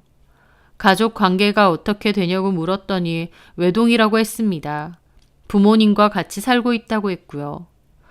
저는 아버지 그리고 타 지역에서 직장을 다니는 동생이 있다라고 했죠. 어머니는 저 고등학교 때 지병으로 돌아가셨거든요. 어머니 돌아가신 지 꽤 되셨군요. 예. 어린 나이에 어머니 돌아가셔서 많이 힘드셨겠어요. 그땐 정말 힘들었죠. 저도 그렇고 저보다 어린 동생도 너무 불쌍하고 혼자 남겨진 저희 아버지도 짠하고 엄마 그리울 때도 많고 지금도 가끔 한 번씩 생각나는데 그래도 시간이 약이라고 이제는 엄마 생각해도 예전처럼 마냥 슬프고 우울하고 그렇진 않아요. 그냥 엄마도 하늘나라에서 잘 계시겠거니 늘 저를 지켜봐 주시겠거니 하는 거죠. 그럼요. 그렇게 하실 거예요. 남동생하고는 몇 살 터울이에요? 4살이요. 동생은 대학교 학부처에서 일해요. 서정 씨는 외동이시라고요? 네, 저는 혼자예요. 외동이면 형제 있는지 부럽지는 않으셨어요? 글쎄요. 뭐 형제 자매도 다 나름이라. 그렇긴 하죠. 저도 동생하고 지역이 떨어지니까 요즘은 거의 연락도 안 해요. 게다가 동생도 결혼하려는 여자친구가 있거든요. 아마 저보다도 먼저 결혼할 것 같아요. 저희 아버지는 장남이 먼저 해야 된다고 싫어하시지만 아버님이 결혼하라고 성화가 많으세요? 아무래도 그렇죠. 저희 아버지 말론 결혼할 생각은 안 하고 왜 허구한 날 산이고 들이고 그렇게 쏘다니느냐 그러시면서 부모님들은 아무래도 그렇게 말하시죠. 서정 씨네 집은요? 저희 집은 저 알아서 하라고 하세요. 결혼하고 싶은 남자 생기면 결혼하고 아니면 말고. 쿨하시다 부모님들이. 그런가요? 그 여자와 저는 서로 대화가 잘 통했습니다. 첫 만남인데도 시간 가는 줄 모르고 많은 대화를 주고받았죠. 카페에서 무려 4시간이나 대화를 나눴고 자리를 옮겨 저녁 식사도 함께 했습니다. 티키타카도 잘 맞고 즐거웠죠. 저는 애프터 신청해도 되겠느냐 물어봤고 그 여자도 좋다고 했습니다. 그렇게 저희는 헤어지게 되었어요. 소개를 해준 친구가 어떠느냐고 연락이 왔고 저는 너무 고맙다. 다음에 만나면 밥을 사겠다. 잘해보고 싶다 그랬죠. 그만큼 저는 그 여자가 마음에 쏙 들었습니다. 그 후로 저는 적극적으로 연락을 했고 자주 만나게 되었습니다. 그러면서 자연스럽게 제 여자친구가 되었죠. 캠핑을 가보고 싶다고 해서 종종 같이 갔었는데요. 텐트 쳐서 안에서 쉬고 같이 고기도 구워 먹고 밤에는 산책도 하고 너무 행복하고 좋더라고요. 아, 이것이 행복이구나. 참 좋다. 그런 생각을 했던 것 같습니다. 여자친구랑 빨리 결혼해서 우리 닮은 아이도 낳고 가족끼리 놀러 다니면 얼마나 행복할까. 그런 꿈도 혼자서 많이 그렸죠. 그래서 만난 지 6개월 만에 결혼을 하자고 프로포즈를 하게 되었습니다. 좀 이른감이 없지 않아 있었겠지만 저는 여자친구가 너무 좋았고 하루빨리 단란한 가정을 이루고 싶었거든요. 여자친구도 좀 놀랐지만 결국 승낙했습니다. 저는 이 사실을 아버지께 전했는데 아버지도 몹시 기뻐하시더라고요. 결혼 안 하고 내내 혼자 살 것 같던 큰아들이 갑자기 결혼을 하겠다고 하니까요. 남동생은 그 다음에 초에 결혼을 하기로 했기 때문에 어쨌든 제가 몇 달이라도 더 먼저 하게 된 것입니다. 저는 나름 규모가 있는 캠핑 용품점을 오래 운영하면서 돈도 잘 벌고 있었고 꼬박꼬박 저금도 많이 해놨습니다. 경제적으로는 여유가 꽤 있는 편이었죠. 또 저 혼자 살고 있는 제 소유의 빌라가 있었는데 결혼하면 그 빌라를 정리한 돈과 제가 모은 돈으로 꽤 괜찮은 아파트를 살 정도의 돈도 충분했습니다. 여자친구가 굳이 결혼하는데 돈을 보태지 않고 못 많아도 저 혼자서 충분히 결혼 자금을 댈 여건이 돼 있던 거죠. 한마디로 결혼 준비는 돼 있는 상태였습니다. 그런데 아버지가 저 결혼한다고 하니 돈을 또 보태주신다고 하셨고 저는 그 돈으로 여자친구 차를 한 대 사줄 생각도 있었습니다. 저는 차를 바꾼 지 얼마 안 됐고 여자친구는 10년 넘은 중고 경차를 타고 다녔거든요. 그래서 아버지가 주시는 돈으로 괜찮은 차로 바꿔주겠다고 여자친구에게 말도 했죠. 여자친구도 고맙다고 하더라고요. 여자친구와 여자친구네 부모님들도 결혼과 저에 대해서 다 좋다고 하셨습니다. 여자친구네 집은 형편이 평범한 편이셨고 여자친구가 결혼하면 결혼 비용으로 1,000만 원 정도 해주실 수 있다고 하셨대요. 여자친구는 직장 생활한 지 얼마 안 돼서 따로 모은 돈은 없다고 했고요. 그러니까 여자친구는 결혼을 위해 1,000만 원 해오는 게 전부라고 했는데 그런 것도 아무 상관 없었습니다. 제가 하자고 한 결혼이었고 여자친구가 돈이 없어도 제 돈으로도 충분했으니까요. 그렇게 여자친구와 저는 곧바로 신혼집을 알아보러 다녔습니다. 여자친구가 직장을 다니다 보니 웬만하면 여자친구의 직장 근처로 집을 구해야겠다 싶었죠. 오다니기 편하게요. 저야 자영업이고 또 일하는 직원도 있다 보니 좀 천천히 출근해도 되지만 여자친구는 그렇지 않으니까요. 그래서 여자친구네 직장에서 좀 더 가까운 동네로 집을 알아보게 되었고 마침 마음에 드는 매물도 있었어요. 가격도 적당하면서 리모델링을 한 지 얼마 안 돼서 집안도 예쁘고 깔끔하더라고요. 여자친구가 특히 마음에 들어했기에 그 집으로 하기로 결정했습니다. 아파트 계약금도 냈고 결혼 후 이사 올 때 남은 잔금을 한 번에 치르기로 했죠. 결혼식장도 잡았고 신혼여행지도 결혼식장에 연계된 여행사를 통해 빠르게 결정하게 되었습니다. 저는 웬만한 건 다 여자친구가 원하는 대로 또 하고 싶어 하는 대로 따라주었습니다. 그렇게 문제없이 순조롭게 결혼 진행은 잘 이루어지고 있었어요. 저는 오랜 솔로 생활을 청산하고 착하고 예쁜 여자친구와 결혼해서 행복한 가정을 이루겠다는 단꿈을 꾸게 되었죠. 그런데 그맘때 저에게는 좀 뒤숭숭한 일들이 생겨나기 시작했습니다. 저희 매장은 좀 언덕 쪽에 있는데요. 매장 자체는 규모가 있고 주차장도 넓은 편이긴 하지만 위치가 외곽 쪽이고 주변에 다른 건물도 없는 한산한 곳에 위치해 있습니다. 아랫 도로에 차는 다니는데 사람은 잘 안 다니는 곳이다 보니 조용한 편이죠. 하루는 직원이 일찍 퇴근을 하고 제가 남아서 새로 들어온 물건들을 정리하고 있을 때였어요. 밤이었는데 묘하게 주차장 쪽에서 저를 바라보는 듯한 시선이 느껴졌습니다. 뭐지? 싶어서 주차장으로 나와 둘러보는데 사람은 없더라고요. 마감 시간도 다 되었고 새로 오는 손님도 없는데 이상한 시선 같은 게 자꾸만 느껴지는 겁니다.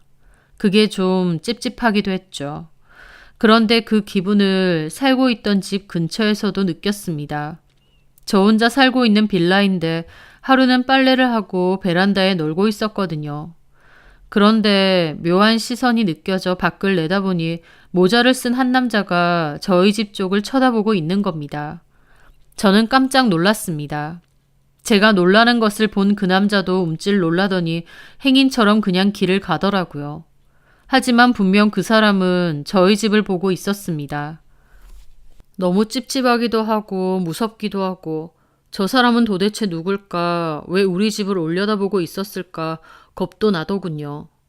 게다가 그 후에 저희 매장으로 알 수 없는 전화도 몇 번 왔습니다.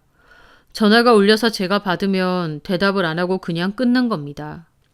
환장하겠더라고요. 저 같은 남자한테 무슨 스토커라도 붙은 건가, 나한테 무슨 원한이 있나 갑갑했죠. 그런데 저를 심란하게 만든 건 그 일뿐만이 아니었습니다. 그맘때 꿈에 자꾸 엄마가 나오셨거든요. 고등학교 때 엄마 돌아가시고 그때 한참 꿈에 엄마가 자주 나타나신 적이 있어요. 아마 제가 엄마가 너무 그리웠고 그래서 꿈속에 엄마가 자주 나오신 게 아닌가 싶습니다. 하지만 그때 이후로는 살면서 그런 일이 잘 없었거든요. 그런데 결혼 준비를 하던 도중 그 오랫동안 나타나지 않았던 엄마가 꿈속에 나오신 겁니다.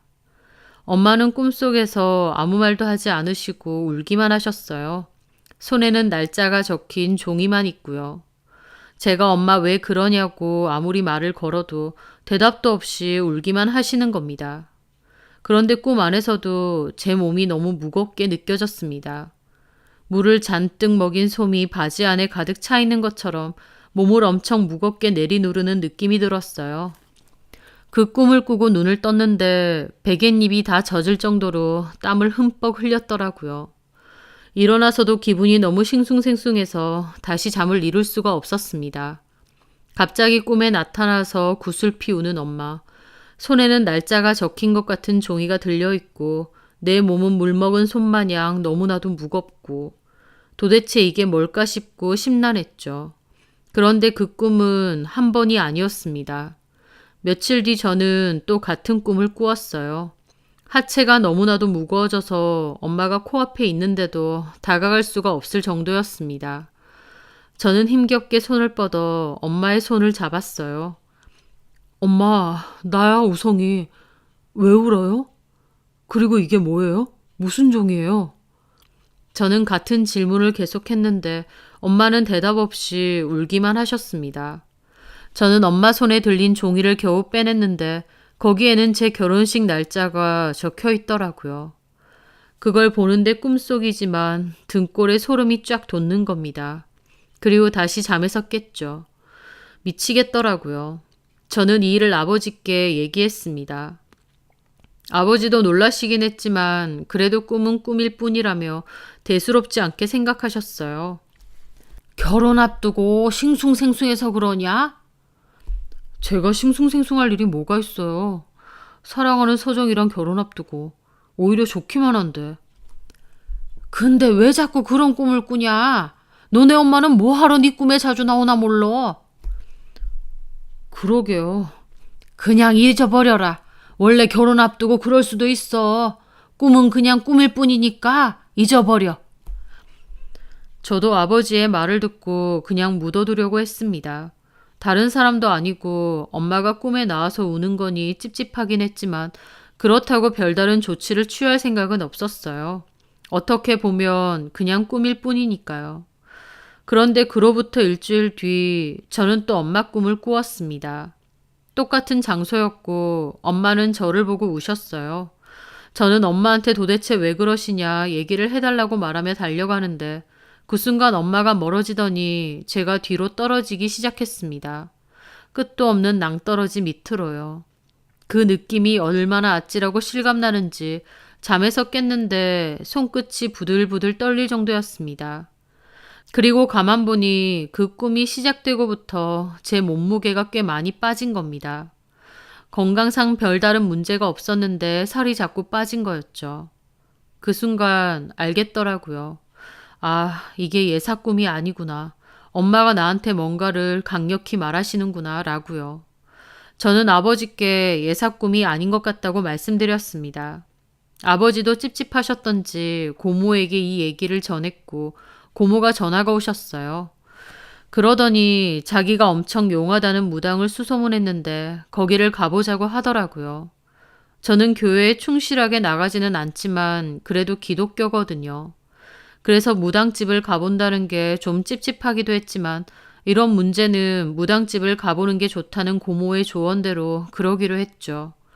그리고 고모가 얘기하신 무당집도 가보지만 제가 한 번씩 가던 교회 목사님도 만나보기로 했습니다. 그렇게 고모와 함께 그 무당집에 갔는데요. 예약이 꽉 차서 겨우 빈 시간에 가게 된 것이었죠. 저는 살면서 그런 곳은 처음 와봤습니다. 그런데 안에 들어가자마자 무당 하는 말이 어찌 산자랑 같이 오셨소? 그러는 겁니다. 그 말을 듣는데 얼떨떨하기도 하고 무섭기도 하더라고요. 하여튼 자리에 앉았는데 무당이 혼자 막 중얼거리더니 갑자기 저한테 하지 말랜다. 하지 말라고 옆에서 아주 성화야. 하면서 호통을 치는 겁니다. 고모도 저도 앞뒤 설명 없이 아무것도 안 했고 결혼을 할 거라느니 이런 얘기도 하지 않았어요. 그래서 좀 황당하기도 하고 누가 오든 무조건 하지 말라고 하나? 이런 식으로 영업해서 부적 쓰게 하는 건가? 라는 생각마저 들더라고요. 하여튼 저희 고모가 일단 자초지종을 얘기했습니다. 그랬더니 그 무당이 그 상대방 여자 집에 귀신이 하나 있어. 그 귀신이 한이 참 많아서 만나면 할을 입고 떨어져 있으면 살을 맞아. 근데 그 살이 어디서 시작된 줄 알아? 너랑 결혼하려는 그 여자! 그 여자로부터 시작됐네. 온 집안이 쉬쉬한다. 아무리 쉬쉬해도 업보를 피해가기는 쉽지 않아. 피는 피요. 실로 연결된 자들마다 살이 가득해. 하지마. 이런 결혼은 하는 거 아니야. 라는 겁니다. 너무 어안이 벙벙했죠. 그 무당은 여자친구 집에 귀신이 있으니 결혼을 하지 말라는 겁니다.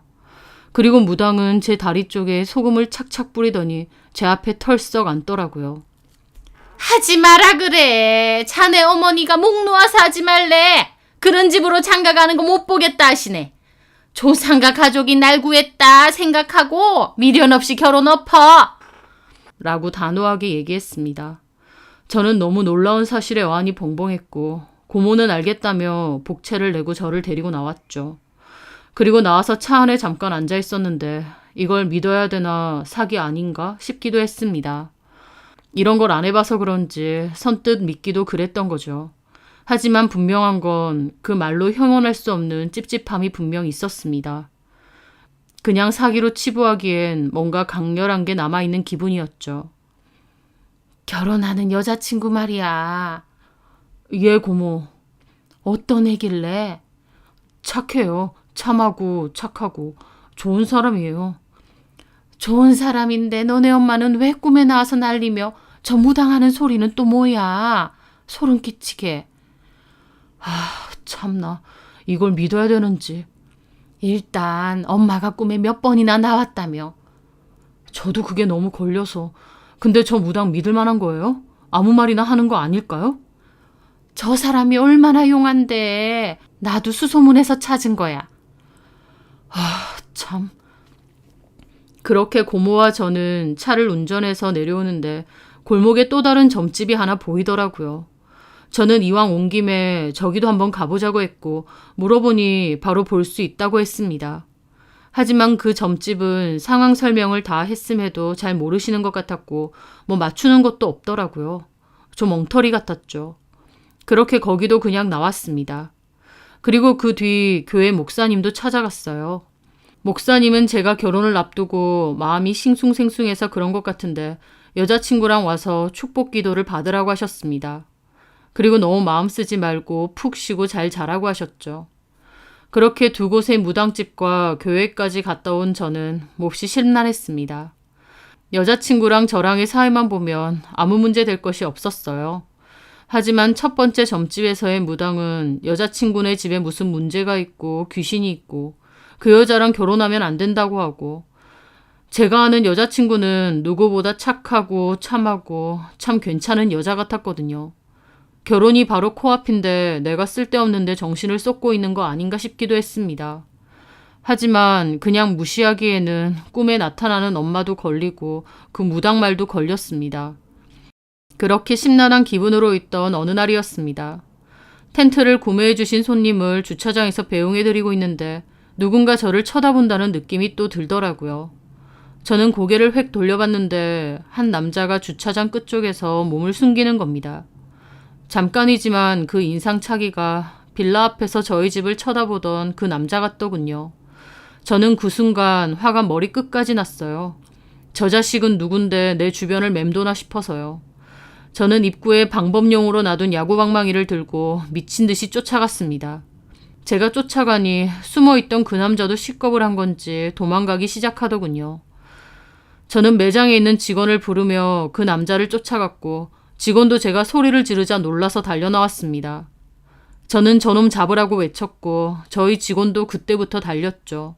저희 직원이 달리기가 정말 빠르거든요. 제가 잡으라고 하니 아마 도둑이나 강도인 줄 알았는지 미친 듯이 달려서 그 남자에게 달려들었습니다.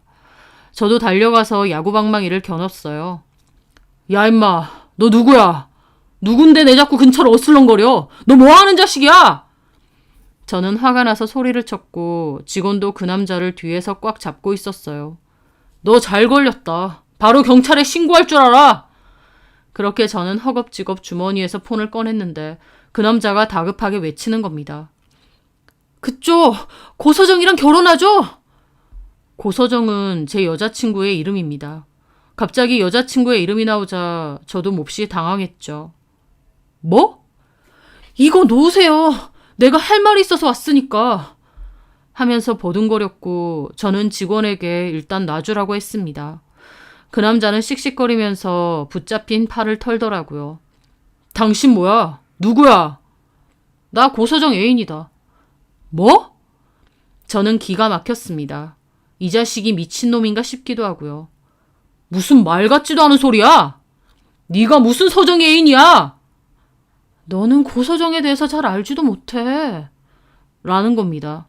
저는 그 남자에게 일단 따라오라고 했습니다. 그리고 가게 안으로 데리고 갔습니다. 뭔 소리 하는지 얘기해봐. 왜 내 주변을 맴돌았는지도.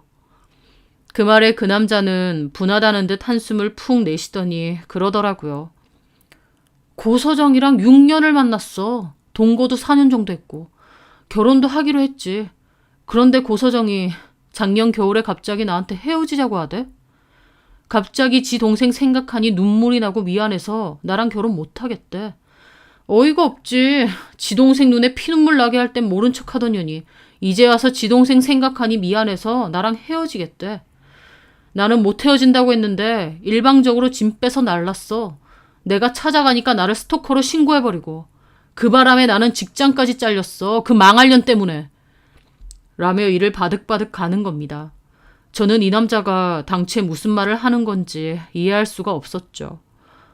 당신이랑 서정이랑 그렇게 오래 만났다고? 게다가 작년 겨울이면. 그래, 그쪽이랑 만났을 때쯤이지. 맞아, 그년이 환승한 거야. 나랑 결혼하기로 해놓고 몰래 소개팅하고 당신한테 갈아탄 거라고. 아무것도 몰랐지? 그런데 저는 그때까지도 이 남자가 정신 이상자가 아닐까 생각했습니다. 왜냐면 이 남자의 말이 안 맞았거든요. 다른 건 다 떠나서 서정이는 외동인데 서정이의 동생이 어쩌고 하는 겁니다. 이봐, 거짓말을 하려면 뭘 알고나 해. 여동생은 개뿔. 서정이한테 여동생이 어딨어? 그 말에 그 남자가 오히려 저를 비웃더라고요. 아무것도 모르는 건 그쪽이지. 고서정 여동생 있어. 죽었지만. 그 말에 저는 몹시 놀랐습니다. 뭐?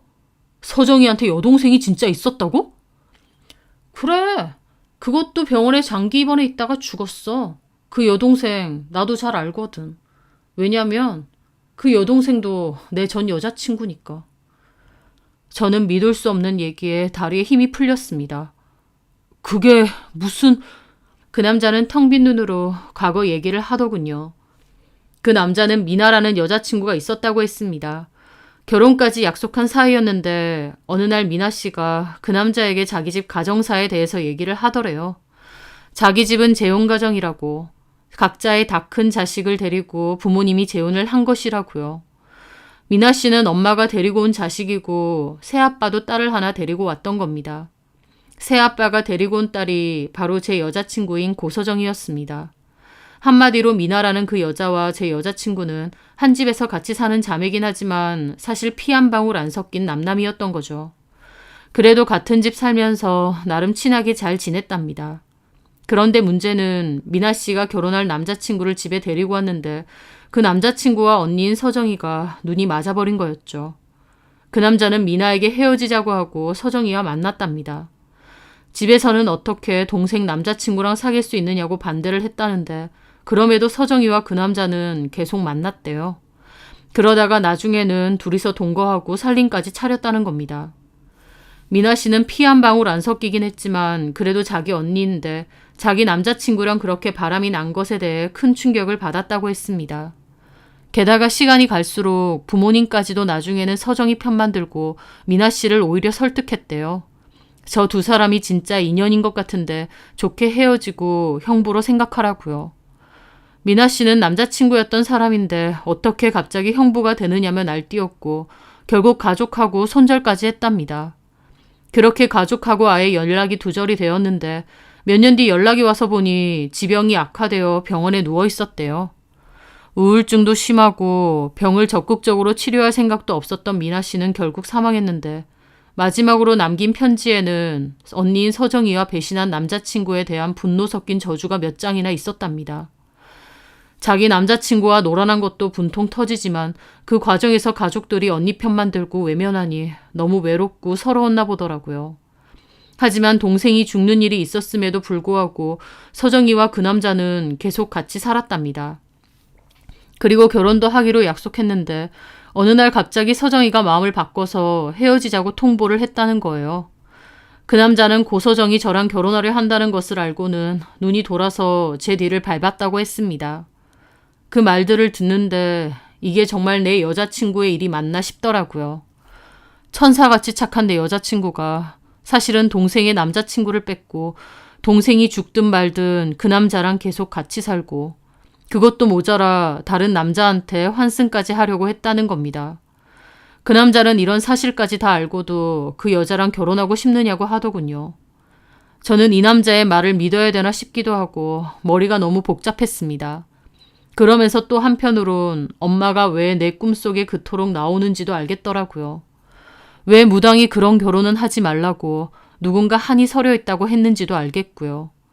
저 모든 것이 사실이라면 저는 당연히 고서정과 결혼을 할 수 없습니다. 그런 소름 끼치는 인간하고 어떻게 결혼을 하겠나요? 하지만 여자친구의 입에서 들은 얘기가 아니기에 확인은 해야 했습니다. 저는 여자친구를 만났고 단도직입적으로 물어봤어요. 서정아, 너 여동생 있었어? 제 말에 여자친구는 몹시 놀라더라고요. 자기 입으로도 외동이라고 할 정도로 여동생의 존재에 대해선 거짓말을 했는데 제가 다 알고 있다고 생각하니 충격이었나 봅니다.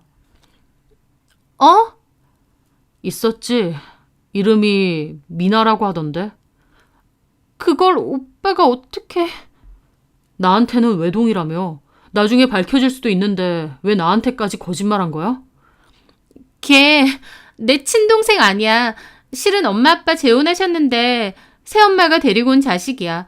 아빠가 새엄마랑 재혼하시는 건 그렇다 쳐도 걔를 내 여동생으로 생각할 이유는 없잖아. 나는 걔 여동생이라고 생각한 적 없고 그냥 계속 외동이라고 생각해서 그랬던 거야. 그래서 여동생의 남자친구를 뺏은 거야? 그게 무슨... 오빠 혹시 누구 만났어?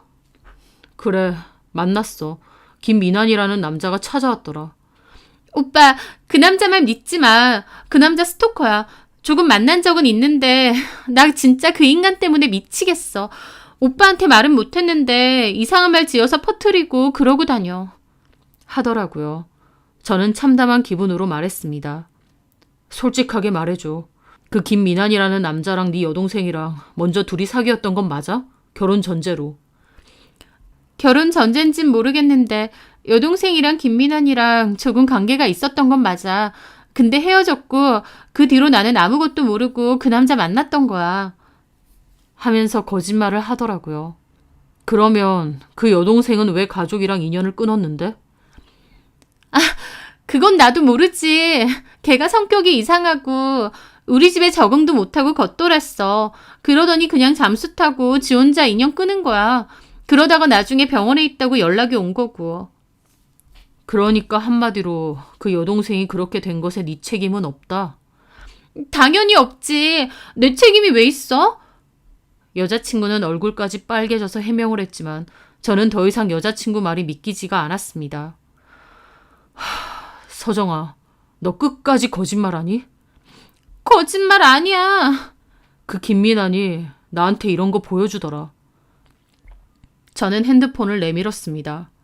그건 김민환이 저에게 보여준 죽은 미나 씨가 마지막으로 보낸 편지였어요. 미나 씨는 2통의 편지를 유서처럼 써서 한 통은 김민환에게, 나머지 한 통은 고서정에게 보냈다더라고요. 거기에는 아무리 피 한 방울 안 섞였다지만 그래도 내 언니인데 내 언니랑 그럴 수가 있느냐. 너네가 나한테 저지른 일 때문에 나는 피가 말라 죽을 것 같은데 너네는 아무렇지 않게 하호호호 만나고 다니고 같이 살겠다고 하고, 게다가 엄마 아빠도 내 편은 아니다. 나한테만 잊으라고 언니를 축하해 주라고 하는데 내가 어떻게 너네를 축하해 줄 수 있느냐. 나는 세상에 버려졌고 아무도 내 편은 없다. 라는 내용이 있었습니다. 가족에게 큰 상처를 받고 인연을 끊고 외롭게 병원에서 생을 마감한 미나 씨의 서러운 감정이 글자 하나하나에 꾹꾹 담겨 있더라고요. 그걸 본 여자친구는 몹시 경악했습니다. 제가 이걸 들고 있을 거라고 생각도 못했나 보더라고요. 저는 조용히 자리에서 일어났습니다. 그만하자. 결혼 준비로 계약돼 있던 건 내가 다 취소할게. 저는 그렇게 자리를 뜨려는데 여자친구가 저를 붙잡더라고요. 오빠 잠깐만. 내 얘기 좀 들어봐. 나한테 거짓말밖에 한 게 없는데 뭘 들어야 되니? 오빠 놓치기 싫어서 그랬어. 그래 오빠가 한 말 맞아. 내가 그때 정신이 어떻게 됐나 봐. 미나 남자친구인 거 알았는데 그 남자가 좋았어. 내 감정을 나도 어쩔 수가 없었어. 근데 나중에는 나도 후회 많이 했어. 미나 그렇게 세상 떠나고 내가 무슨 짓을 한 건가 정말 후회 많이 하고 미안하더라고. 그래서 그 남자한테 헤어지자고 한 거야. 오빠랑은 상관없이 그 남자랑은 더 이상 안 되겠더라고. 나도 사람인데 미나가 그렇게 죽었는데 어떻게 그 남자랑 계속 만나겠어. 그 남자랑 헤어지고 미나한테 속지 않은 마음으로 살려고 했는데 그러다가 오빠 만난 거야. 오빠가 너무 좋고 나도 행복하고 싶었어. 미나한테는 정말 미안하지만 미나 몫만큼 내가 행복하게 잘 살고 싶었어. 그래서 오빠한텐 솔직히 말 안 한 거야.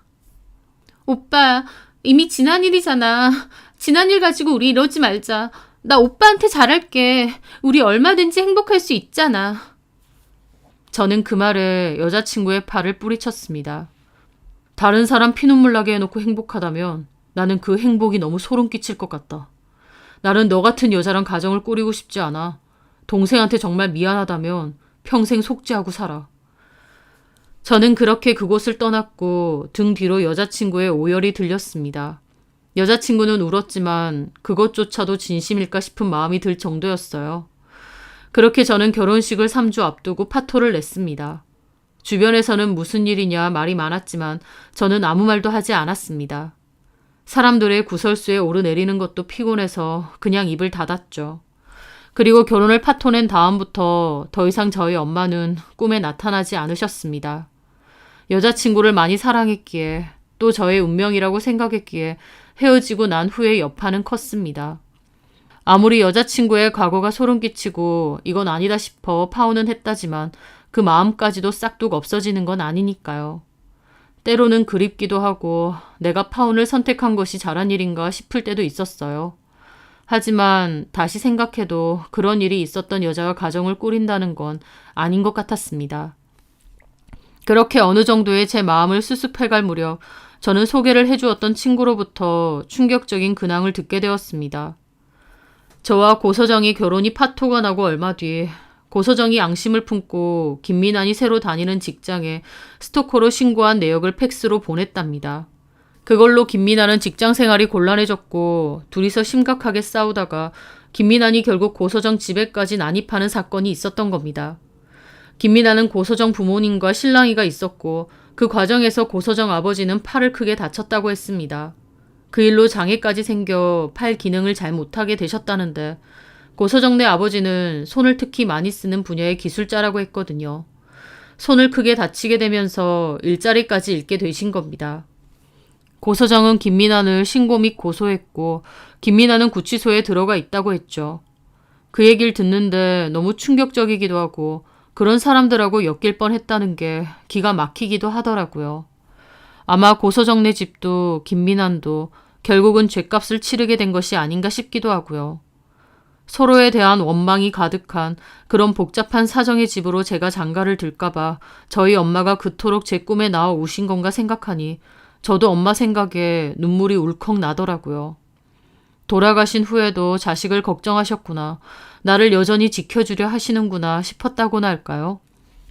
그냥 흘러가는 말로 돌아가신 엄마가 나를 항상 지켜봐 주신다고 생각한다는 말을 종종 했는데 진짜로 엄마는 그렇게 하고 계셨던 게 아닌가 싶습니다.